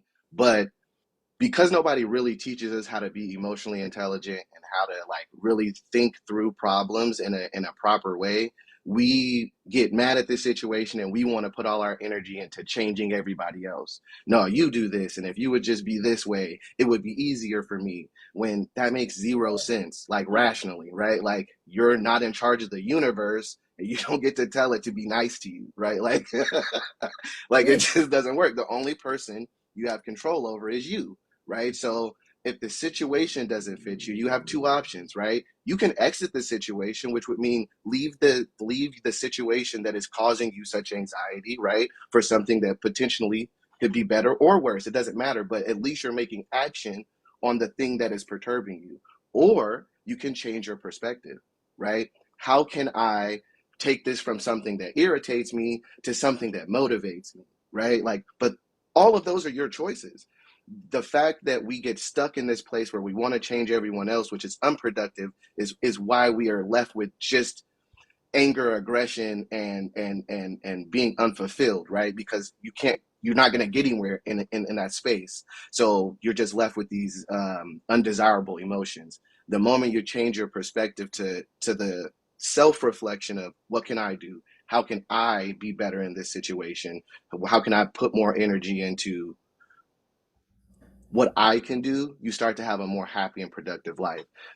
Looking back on my life, those were some of the darkest, most depressed days that I had, blaming everybody else or blaming the world for everything. Because if it's the world's fault, you don't never have to do nothing and the situation will never change, right? So if you stay in that perspective, you will be in your deepest, darkest pit of anxiety and despair by your own choosing, right? That was the part that when I actually woke up was hard to think about, was I was choosing to live there, right? Like, and nobody was putting me there. Nobody was holding a something over my head to tell me to stay here. I was waking up every day choosing to be here, right? So once I realized that, I was able to start making better decisions for my life, because I was the one who was deciding to be in this state of anxiety and depression. So I can choose something else.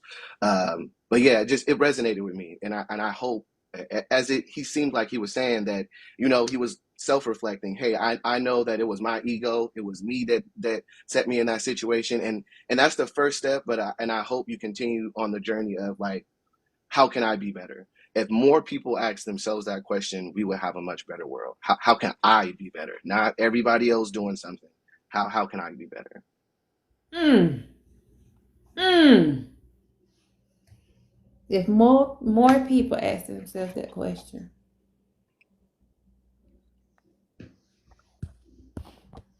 Woo. Mr. Tim. Mr. Tim. He said it all. I mean, you have to own the downfalls to be able to grow. And if you're putting it off on everybody else, you'll never grow. And I mean, one thing that I learned from my therapy over the years is I'll write down my stressors, literally on a piece of paper with a pen. I'll write down my stressors. And I realized real quick that at 99% of those stressors, I was the only one that could do something about it. Mm. It's nobody else's fault that my bank account ain't got no money in it. It's nobody else's fault that I'm tipping the bottle too much. That's my fault. And these are things that I've struggled with within my marriage currently. Not current dates. But these are things that I've struggled with my marriage. It was nobody else's fault that I had a bad day at work, so I come home and take it out on my wife.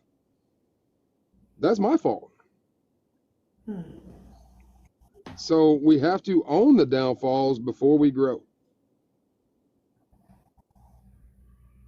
Mm.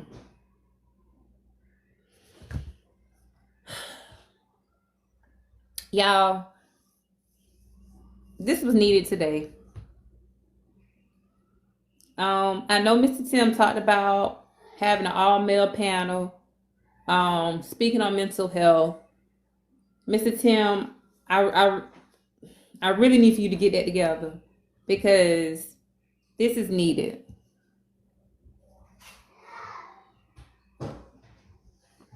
This is I didn't mean to cut you off, but I'm down, Tim. And whenever you got it, send me a friend request, whatever. I think I'm gonna add you right now. But I, as I stated, I've been married for 15 years, and me and my wife like watch a lot of like relationship shows, just so that it opens up conversations for us of stuff that necessarily we have not encountered yet, but we can kind of talk through it. So that's how it helps us. But it also exposes a lot of this stuff that comes out on like YouTube from these talking heads, as what I'll call them, about like relationship advice. A lot of it does come from real life experience, because I haven't been dating for 15 years, just put it that way, right? So I don't realistically know what it's like in the dating pool. But then I'll watch some of these reality shows and I'm like, dang, I didn't really think people would do that. So, and we can have that conversation. But a lot of what I do see is the lack of empathy and accountability for women's perspective towards men. Men are held to a very high standard on how we need to talk to a woman, how we need to talk about a woman, how we need to handle a woman. And I'm not saying that's not good. I'm not saying let's lower the standard at all. What I'm saying is there is zero standard for how a woman treats a man. Everything is okay, literally.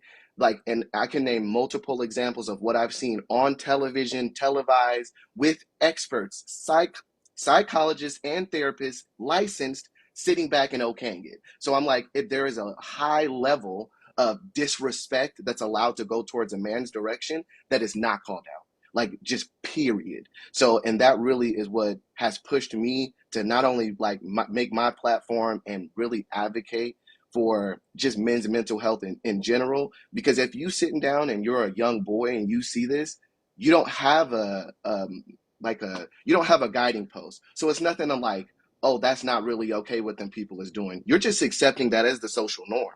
You see you know what I'm saying? So, and I don't want that to be the case. I don't want the son that I have to grow up in a place where he thinks it's okay for him to be disrespected and that's chivalrous, right? Or that's what you're supposed to do as a man.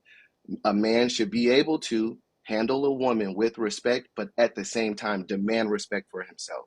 You shouldn't be able to talk about me and speak to me in any kind of way, and then you be able to call that out and say that's misogynistic because I'm talking to you in a certain way. Well, then you can't talk to me in a certain kind of way, right? Like, it has to be fair on both sides. And if you're not gonna be fair, I get to defend myself. Like, there is a place now where men aren't even allowed to defend themselves for being disrespected or talked down on, or just expressing themselves. Like, it's no longer a safe space for a man to be a man, even in the spaces where there are accredited, licensed professionals that are supposed to be making it even and fair. It's all leans in a very harsh way towards women, where we don't take accountability for how that a man does have emotions, that he's a walking human being that feels things. Woo! So Woo! I'm down. In summation, I'm down, Tim. I would love to. Mr. Tim. So to speak on that a little bit, my personal opinion is that is considered the social norm, because us as men do not raise our young men to a higher standard. I expect my wife to provide me with the same respect as I give her. So therefore, I have located a woman in which we can jive together. If somebody just wants a girl to call on Saturday night, that's exactly what they can get. We've talked about that before. Go get what you want on Saturday night. If you want, I forget who it was. What was that gentleman's name? He says, I want a lady in the streets, and if or lady. Well, anyway, you know what I'm talking about. He sat and preached for like 20 minutes, and everything he said made sense. But I think it's a social norm because it's accepted. Don't accept it. It's that simple. No, there's no man out there is going to accept another man to scream and holler in his face. Why are we going to let a woman do it? And I'm not trying to be disrespectful towards any ladies. It's just not acceptable in human nature. And vice versa. There is no woman who's going to let another woman scream in her face. Do not let that man do it, because he's trying to control you. He's trying to degrade you. Don't accept that. My personal life, I go back to my personal life. The first time my 14-year-old, he's getting testosterone running through his body right now. He thinks he is running the house. The first time that he puffed his chest up, put some bass in his voice against my wife, he and I stood toe to toe. He needed to understand that this, sir, is not acceptable. You will never treat your mother like that, because if you treat your mother like that, you're going to treat your girlfriend like that. And that's not how we want society to roll. And I told him, I said, as soon as you see me do that to your mother, then you can. And his response was, well, I'll never see it happen. I said, that's the point. We allow our young men in society to act whatever way because that's what they see us do. We have to hold ourselves to a higher standard to be able to change society. We can change it. A lot of people just don't want to put the work in.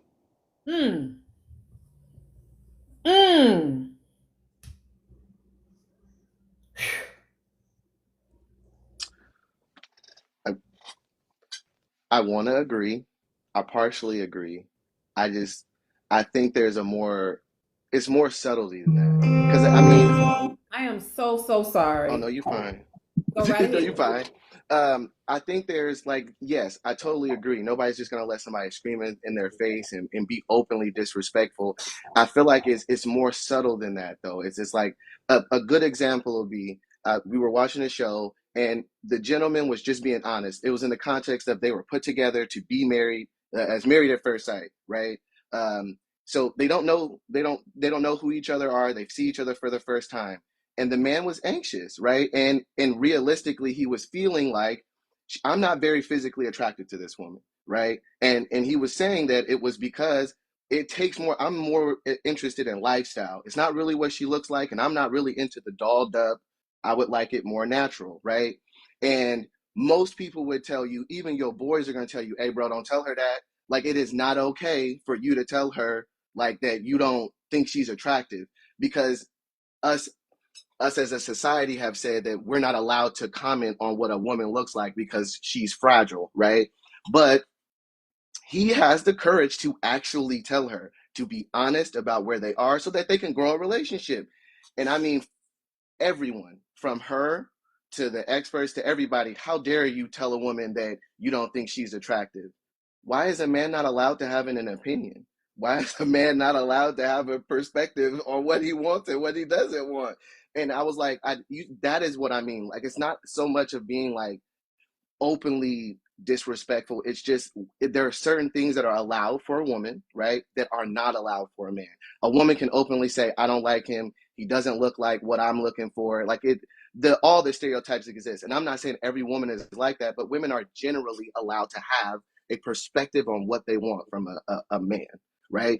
It is not okay for a man to openly say what he wants as a female, right? Especially when it comes to physical traits. You will be shamed to the ground, right? And it doesn't even matter in the you married, not married, whatever. Like, if you have an opinion about what you want the female body to look like, you are automatically wrong, and that's insane. We're both human beings that have desires, right? So why am I not allowed to have a desire the same way you're allowed to have a desire?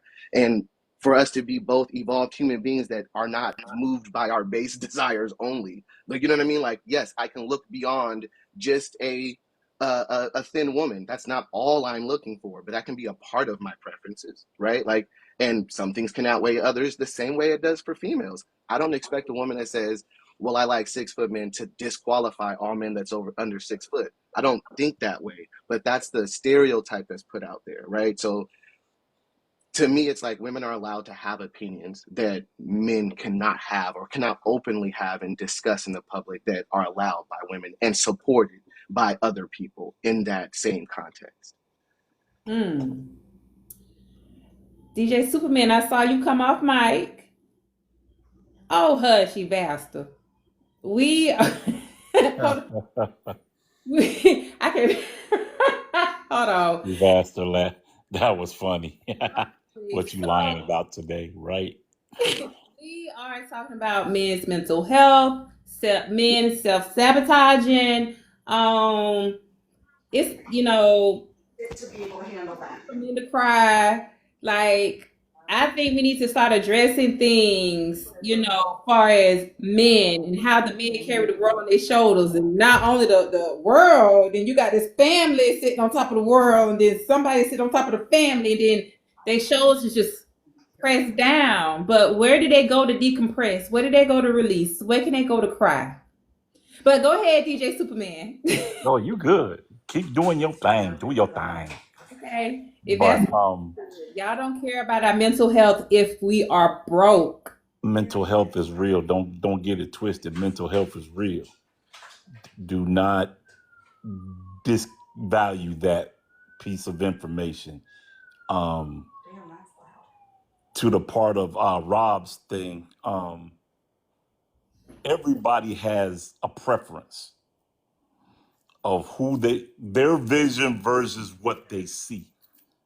Because as a general rule, men are very, very visual creatures. They are attracted to what they're looking at.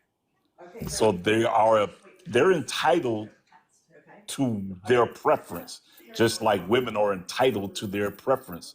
If they want tall, they get tall. They're not going to look at nobody short. If I like thick women, I'm going to look at thick women. If I like skinny women, whatever body parts you like, that's your preference.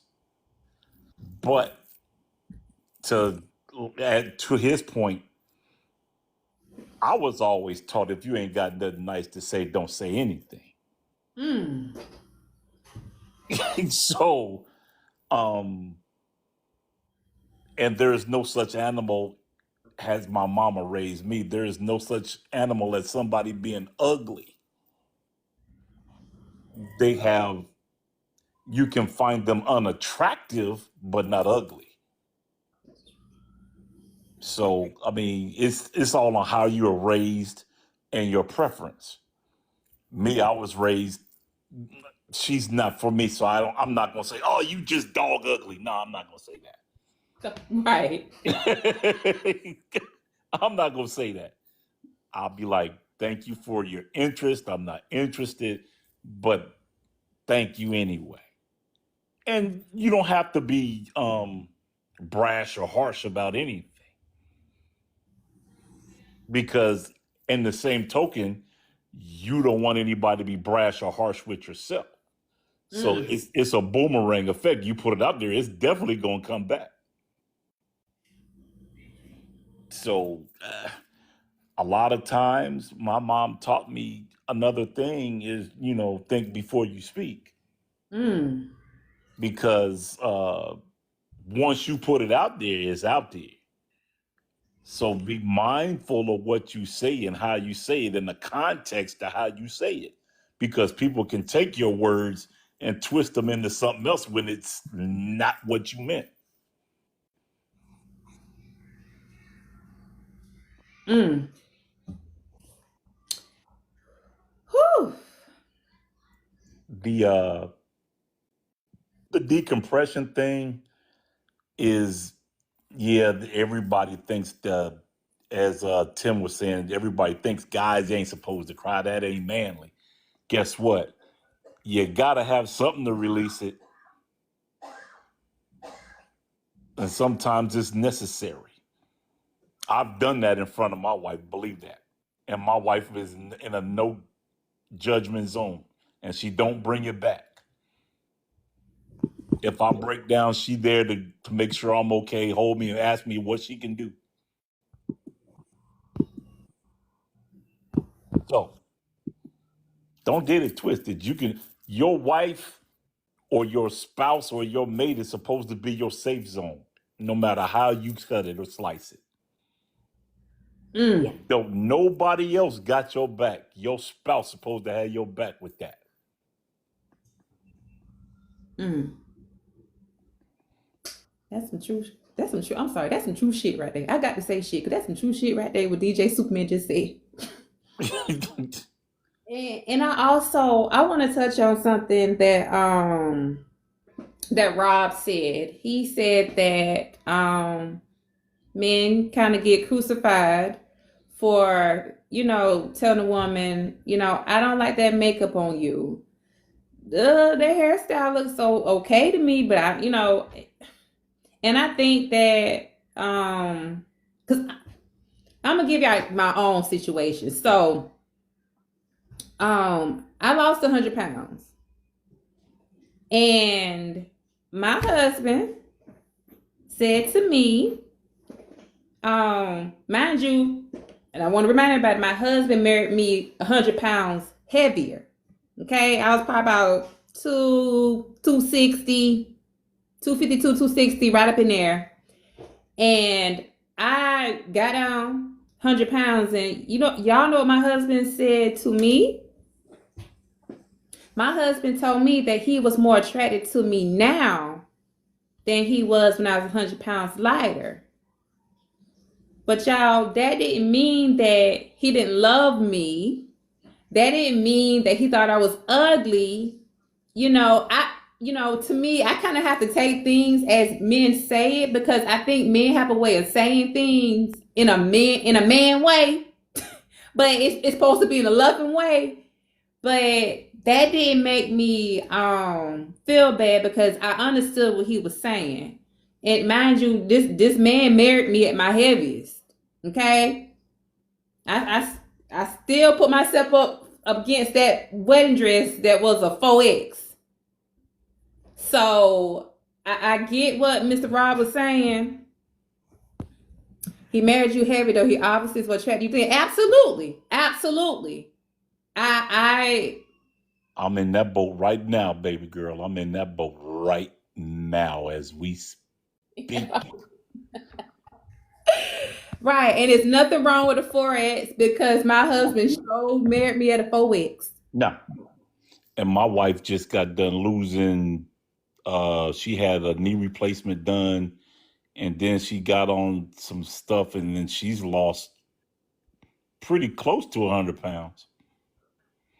Ooh, well, So, and I told her, I said, listen, you got to understand one thing.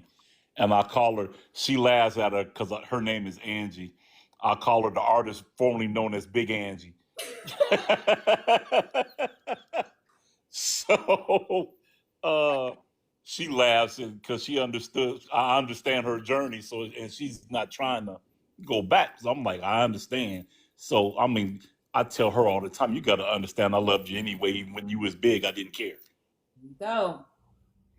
So it's like, I'm not gonna downgrade the work you've done because you still look good with it. And I appreciate what you've done because I understand you're trying to live a healthier life and trying to live longer because of certain family traits and stuff that you're trying to be. You're trying to stay ahead of the curve. I get that.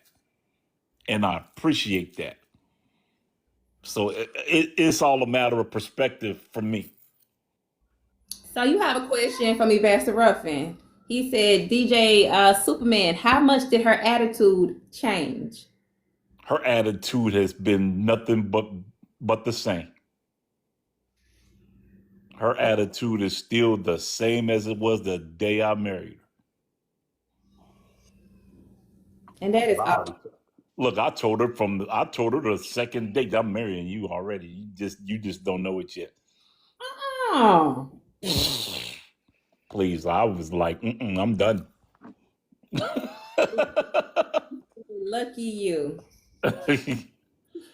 Guys, as a rule, when they get a good woman, most guys know they got a good woman. When they catch them, they know.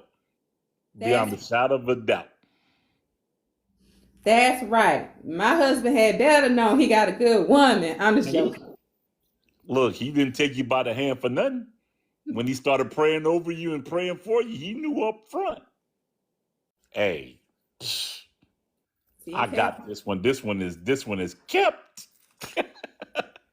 I would never, y'all, forget the day I was berserk losing it. And my husband walked me across to that church and prayed with me about finding a better job. I'll never forget that day. See? Yep. So it's stuff that you can. It's like my dad was saying like I was telling y'all earlier. If you create memories, this stuff goes forever. This is stuff you don't ever forget. So it's like when you build and start and founding blocks, like me. True story. Me and my wife's first date was at a shopping plaza. We went out for ice cream. And sat and watched people and talked and had a conversation. We keep go ahead. We keep talking about the physical piece, and I think, in my opinion, we as men need to understand that when women want to change something about themselves, it's not for us, it's not for other people, it's for themselves. Exactly. So my wife, for instance, perfect scenario, started getting lip injections. I don't care about the lip injections. I don't think it's healthy, but that's not my deal. It had nothing to do for me. It had nothing to do with me. It's for herself, her personal confidence is the way she wanted, the reason she wanted it. And I didn't look at it that way. She educated me. She said, you realize it's not for you, right? I don't care about you when it comes to this. She goes, I want this for me. And then when I realized that not everything that a woman, our spouse, our significant other does is for us, I mean, really and truly, I guess I was being selfish. She wanted to do it for herself so she can feel better about herself. Facts. Same thing on the weight scenario. You know, there was a point in time I married my wife was a bigger lady, and that's great with me. That's amazing to me. She's like, I really want to lose weight. I said, I don't even care about that. I like being warm at night, right? She's like, it's not for you, it's for me. I want to feel a certain way about myself now. And she educated me. But that's where a couple can grow together and understand each other better. And we talk about memories. Well, that's a memory that we made together. Believe it or not, that's a positive memory. It may not be, we went out on this date and did this and that, but that's a memory we share it together. And that's something we can pass on to our young ones, our sons and our daughters. That little bit of knowledge, understanding that it's not all about us. It could be about that other person. Yep. The other big thing I'm gonna pile on that, Tim, is that while she's on that journey, encourage her while she's on that journey. But I will never suggest that journey. Although you might not suggest it, but encourage her if that's what she wants to do. Be a supporter, not a detraction. So can I ask a question real quick? You said you would never suggest a journey, and I just want to make sure I'm understanding correctly. Like, you wouldn't suggest that she go on a journey of figuring out who she wants to be, or suggesting like any change that she would make. I mean, suggest on a negative connotation. I have noticed a lot of men saying, "Hey, you're getting a little heavy. You need to make something, do something different." That's what I was meaning by suggesting that journey. I would never ever try to do that, because And that's why what is that causes negative? that mental problem. That's my question. Why is suggesting, i.e., one way or the other, right? Because it's just a preference. Like you said, we can state our preferences and move from there. Why is it? And this is what I'm really trying to get to, because it's like built into us as men. Why is it negative for a man to tell even his spouse, right? Like the person that they're supposed to be able to be open, honest with, hey, I prefer you small, or I preferred you large. Like, if you're asking me for my opinion, and giving them the honest truth so that they can deal with the real reality of the situation, versus what you're basically saying is, I wouldn't suggest it and I would never say anything that could be taken as negative to my spouse, which I don't think that's what you're saying or what you mean, because I'm trying to understand the perspective of, I don't want to trying to be nice and not calling anyone ugly, which I never suggested, right? I said what the man said was she didn't really meet what he was thinking about as attractive. He was attracted more to lifestyle, and what he said was he didn't have that sexual attraction for her. He never called her ugly. He never put her down or anything. But that's how everybody took it, was that as everybody's taking it here, well, not everybody, but as it's being taken, everybody goes to the extreme. When I say a man should be able to express his opinion to a woman, well, no, you should never be angry or call a woman ugly or say she ugly. Nobody said that we were going to be that aggressive towards a woman. I just said he should be able to express his opinion. But it's like, we automatically think if a man's going to tell a woman something, that's his opinion, and it's not glowing with roses, we got to be very careful about it. And I do think that is true, but you should be able to be honest, right? Like, if that's your opinion, that's what you want, you should be able to tell the truth. In my situation, I am confident that I know that my wife's concern with herself is on a weight problem, quote unquote. I'm not saying she has a problem. That is something that's very near and dear to her heart. So that's where the growth together comes into play. Is I would never suggest anything about weight to my wife. Now, if her hair looks jacked up, I'm gonna tell her hair looks jacked up. If her makeup looks silly, she got something smudged out of place, I'm gonna tell her. That from my wife, because of how comfortable, how well we know each other. And I'm not saying that every single woman is like that, but what you do, you're not my wife. You're breaking up a little bit. You breaking up a little bit, Tim.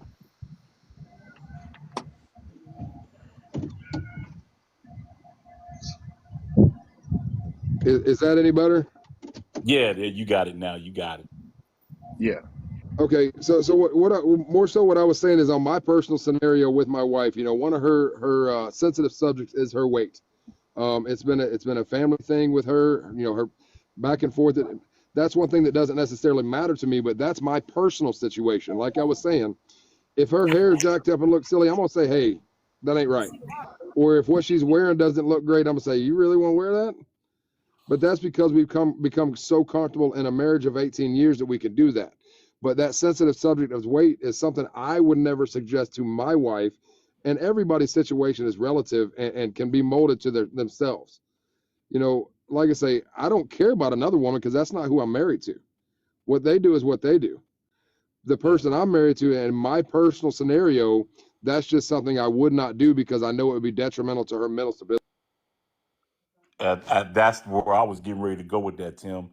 You got to be careful of people's confidence in themselves because you might speak your truth and say, I prefer you this way, but are you looking at, you know, am I going to shatter their confidence with that? Because I'm not, you're not, you want to be real, but you're not trying to break their confidence either in any situation. You know, you want to bring, positiveness in this, but at the same time, it's a little word called ego in there. And you ain't trying to damage nobody's ego or self-image of their self. What you prefer may not be what she prefers. She may like who she is as a person, and that's all relevant. Our job is, if you for me, I got to accept you how you are. I'm going to meet you at your best or at your worst. And if you choose to go on a journey to your best, I'm going to support you on your journey to your best life. So it's your responsibility to sustain somebody else's self-worth at the cost It's of you and your own honesty and your own truth. it's not about me. It's about them. And but see what I'm saying? So that my main point is that we are teaching young men to say, suppress yourself.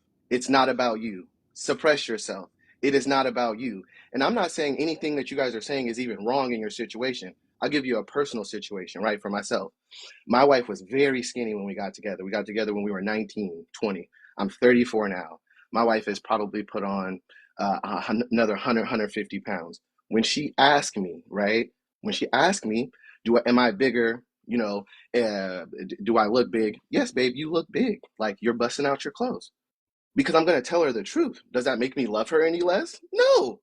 I'm not gonna lie to my wife and tell her, "Oh, you're as beautiful as the day I ever met you."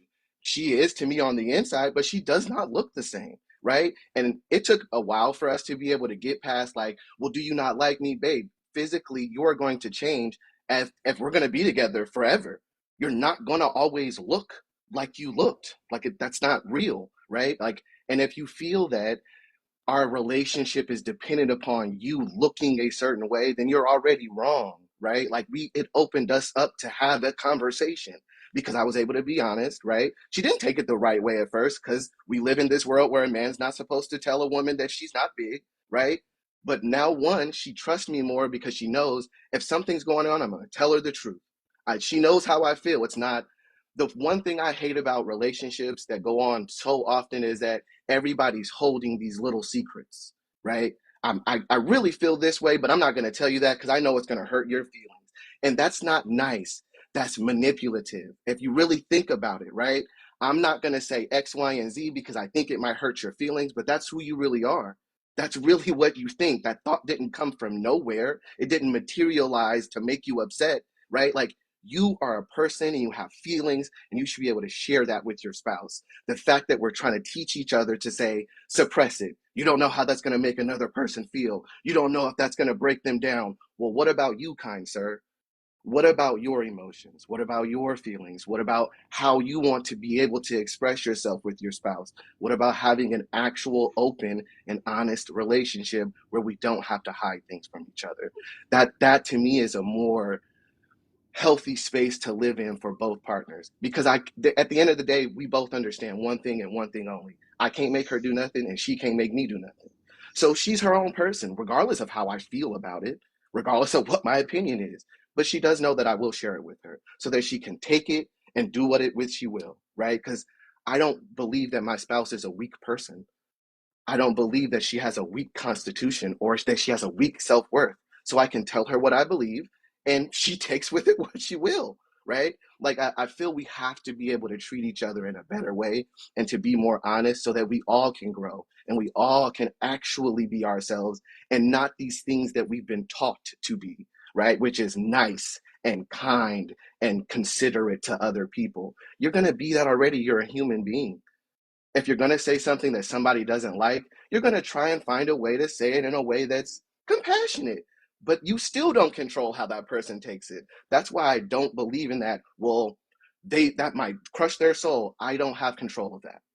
I can do the best that I can on my side to be considerate and kind, but what somebody does with their life is their choice. I don't control that. So my only point here is that we can't keep saying that we should just suppress it. We can't keep saying, well, there's a situation in which somebody's mental health. We all understand that. But the overall consensus is we tell each other that we shouldn't say our opinion if it's going to hurt someone's feelings. And that's not okay. We should be emotionally intelligent enough to be able to say things that might be controversial in a way that's compassionate and with love, because I do love you and I want you to live in reality, at least the reality in which I know, right? Because I can't tell you about everybody else's and then what everybody else thinks, but I can tell you about what I think. And that's the only thing that I really do have to provide to you. So when you hold that in, to me, it's not a healthy place for either person to be, because they got to think about what you really think and you got to think about how to talk to that person in a way in which they don't think certain things about you, or I'm not hurting them. It's a weird and strange place to try to navigate when you could just be honest, right? That's how I felt. Here, Rob, 1 second. I'm gonna go to Big Nephew. Then I'm gonna go back to Mr. Tim because I see Mr. Tim keep coming off the mic. Big Nephew, can I get you to come off mic, please? What's up? I see you was commenting in the comments, but can you just comments because to Mr. Rob as he was talking, so I wanted to hear your perspective also.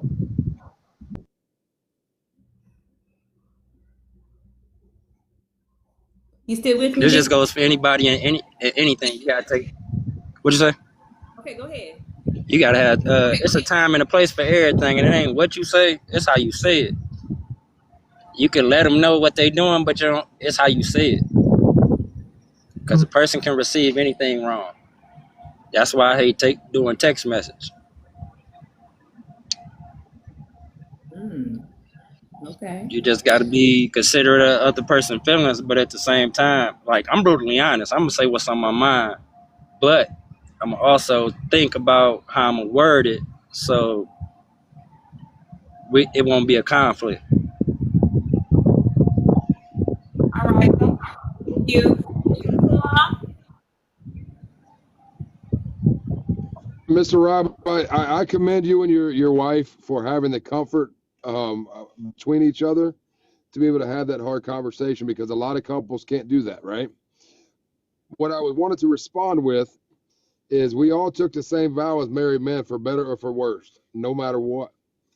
So therefore, we're going to take that person at their best and their worst, and we're going to support them. And that's more so what I'm getting at and saying, if that's something that it could be a controversial topic or a detrimental topic, we can talk about it. But my wife personally, in my situation, would never ask me about her weight.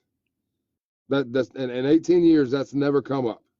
That has never been a topic of conversation, because she knows that I don't care. I didn't marry her because she's some, this and that fits a certain description, so on and so forth. I know a couple of people have been in here, and a lot of people call me crazy. I married her because she was the one and only person that I waited to have sex with in my entire life. She's the only person that I ever waited on, which is how I knew that I was in love with this woman. That being said, here we are 18 years later with 5 amazing young men, and we are so comfortable with each other. That's just a conversation we don't have. I put on about 70 pounds since we've been married. I was in the military, slim and trim, ready to do anything and everything. That's not me now, and I'm comfortable where I'm at. I enjoy the fact that I can just hang out, and vice versa. We don't have a how do I put this? I'm trying to figure out how to put it into words. We don't have an expectation of each other when it comes to weight. And that's just, like I say, that's just not something that matters to me. Like I said, is self-reflection, understand that we're the problem. Earlier I was saying this, when my wife wanted to get lip injections. I didn't like it because I'm thinking, okay, what are you doing it for? Is it for somebody else? Because it sure as hell ain't me, because I don't care about it. No, it's not about me. It's about her. So if your wife wants to better herself and that's what she needs to be doing, and please don't think I'm speaking about your marriage in a negative connotation. If your wife wants to improve herself, that's amazing. And I'm confident that you would support that. If she doesn't, I don't see how it is, for better or for worse, for someone to say, well, I don't think this is right of you, because that's my expectation of you. That's not their expectation of themselves.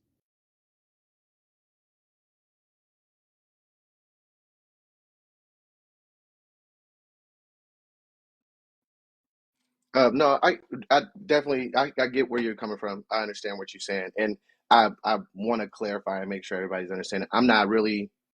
It's not so much of me being adversarial. It's just I really do hear like this undertone. It's like an undertow of it's just socially acceptable for a man, and this is I'll preface it like this, right?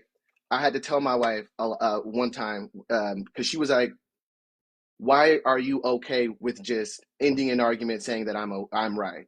Because I understand that time, right, will be the ultimate thing to prove me right or wrong, right? I can argue with you till I'm blue in the face, but one of us is going to be right and proven by time. So I'm willing, because of for peace, right, to say, okay, you're right. I'm willing to do that, right? And most men are that way. We don't want to frivolously conflict with our spouse, right? You're right. It's okay. I'm not going to say that.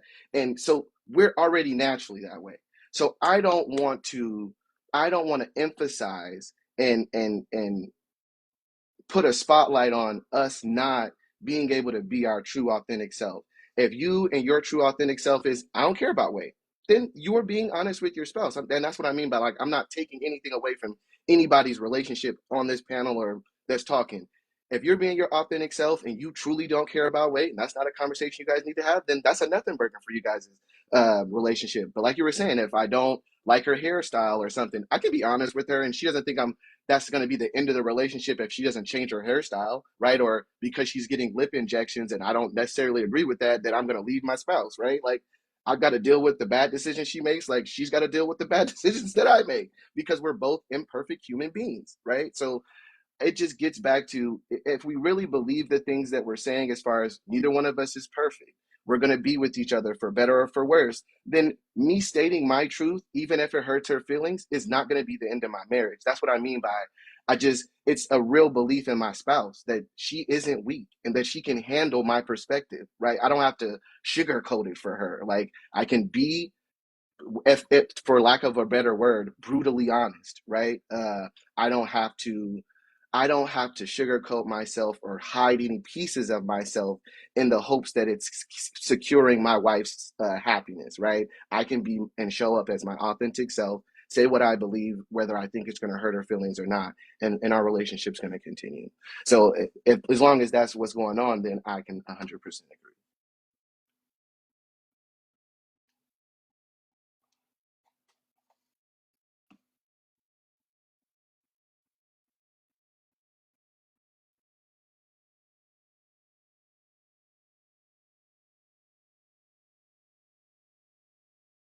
Oh, sorry. Sorry. Y'all, this was a good conversation. This was a needed conversation.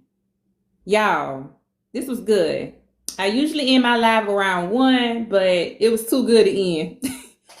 I want to I want to thank Rob, Tim, Big Nephew, Jake, Mr. Ray, Solange, Superhero, DJ Superman, everybody that was here today. And Mr. Rob, when does your podcast come in? Can you give us a quick time, what day? Because we definitely want to support you too.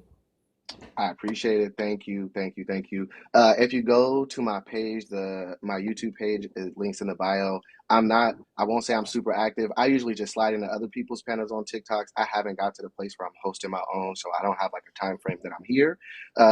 But YouTube, I release on a regular schedule. If you just want to check out the podcast, if you comment on any of the videos, I take submissions, and it's really just interviews. So I talk to different people. It's about learning people's perspective. So if you are into psychology or you just like hearing people talk about their journey, it's a podcast you might want to check out. Ooh, y'all, please don't forget to follow Hyperview Podcast. The link is on. You said the link is in your bio. Yeah, you just go to my page, click on the YouTube link, it'll take you straight to our podcast page. So please go follow Hyperview Podcast and go support. I'm definitely going to check out his podcast later on. If you're not following Mr. Tim, Big Nephew, DJ Superman, Solange, anybody in this comment, hey Miss Martin, y'all make sure we are following each other. This was good. This was needed. Mr. Ray, I need to make sure I'm following Mr. Ray also. Thank y'all. Rob, it was a pleasure to have you up here for the first time. Thank you. My OGs, Mr. Tim, Big Nephew, DJ Superman, my OGs, Solange, and all y'all down there. Thank you all so much for the support. So, I will see you all tomorrow. And don't forget, Friday is Sub Lives where we cut loose. Sub Lives, we get to talk about things we can't really talk about without getting bananas on regular live. Friday is on the way and we're going to cut loose, y'all. We're going to have a good time in that live because I got some things I want to talk about. But I can't tell everything on this live. But y'all know how we get down in my sub lives. So, of course, we on this platform, we respect everybody's point of view. This is how we learn. Thank you, Mr. Tim. If you guys aren't sub to me, please sub to me. Fridays are wild and fun. We talk about decompressing for the week. That's what we do. I want to thank everybody. Y'all, this was good. This was good. I needed this. I needed this. Learning is always a positive thing. It is. Thank you, 1,100%. Like I said, I slide into a lot of people's rooms because I'm just trying to be a student of the game first. And like it was very positive. It didn't devolve like a lot of stuff. I know y'all experienced stuff on TikTok where it just gets negative and it's just screaming matches. So like I really appreciate and I want to support every place that I find that is truly just trying to have dialogue. So 100%, you got a sub, you got a fan. I'll be back. I followed everything, but yeah, I can't say enough how much I appreciate you for providing a safe space on this platform for people to be able to have conversations. Y'all know how to make an OG tear up. I appreciate y'all so much. Y'all just don't know. And I will tell y'all in the sub live why I appreciate y'all so much and what I went through to get here. I think only person that kind of know is no, ain't no kind of know. Mr. Tim is my day one, so Mr. Tim know what happened. I just want to thank y'all. And every day I see God come through. Every single day I see God come through. Y'all just don't know. Woo! I'm gonna get off because I'm gonna start crying because I'm a crybaby. It's all right. You're still in a safe space. It's still your space. Thank you. I just want to make sure that we all support each other. Y'all know I don't gatekeep over here. I'm big on supporting. I'm big on following. Please check out Hyperview Podcast on YouTube. Let's make sure we are supporting each other. Our community, we are what we have. We are what we make in this community. And I love y'all. I know y'all say, yeah, she don't even know me. I love y'all. Y'all don't know me. I love y'all because every day y'all show up for me. Y'all don't have to take any time out y'all day to support me, show up, comment on my videos. Y'all see me, even if y'all only got a minute, y'all be like, hey, just dropping in, wanting to speak. I can't ask for nothing more. So I'm gonna go and I'm gonna just kind of sit off for a little bit.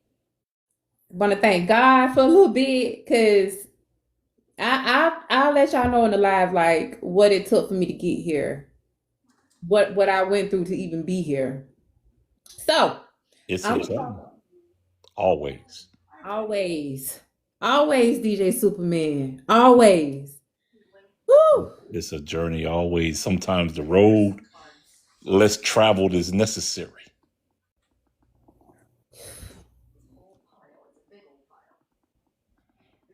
And the road most popular ain't always what it is. Sometimes the road less traveled is what's necessary for you to grow. Amen. Amen. I'm so full right now. I didn't even I don't know. Every day I get on this live, I don't know what to expect, but God show out all the time, y'all. If it ain't the center, he gonna be there. He gonna put himself in the middle some kind of way. I guarantee it. Especially if you got people that actually believe that know, he always gonna be present. Always. I thank y'all again. I'ma go. Thank y'all. So I'm gonna sit here for a second, but thank y'all. I'll see y'all tomorrow at 11. I'll try to get here a little earlier next time. You're good. I'm just yeah. Oh man. I'm sorry. I'm just You good. You good. That just means what was meant for you was for you. And when you get it like that, it's always like that.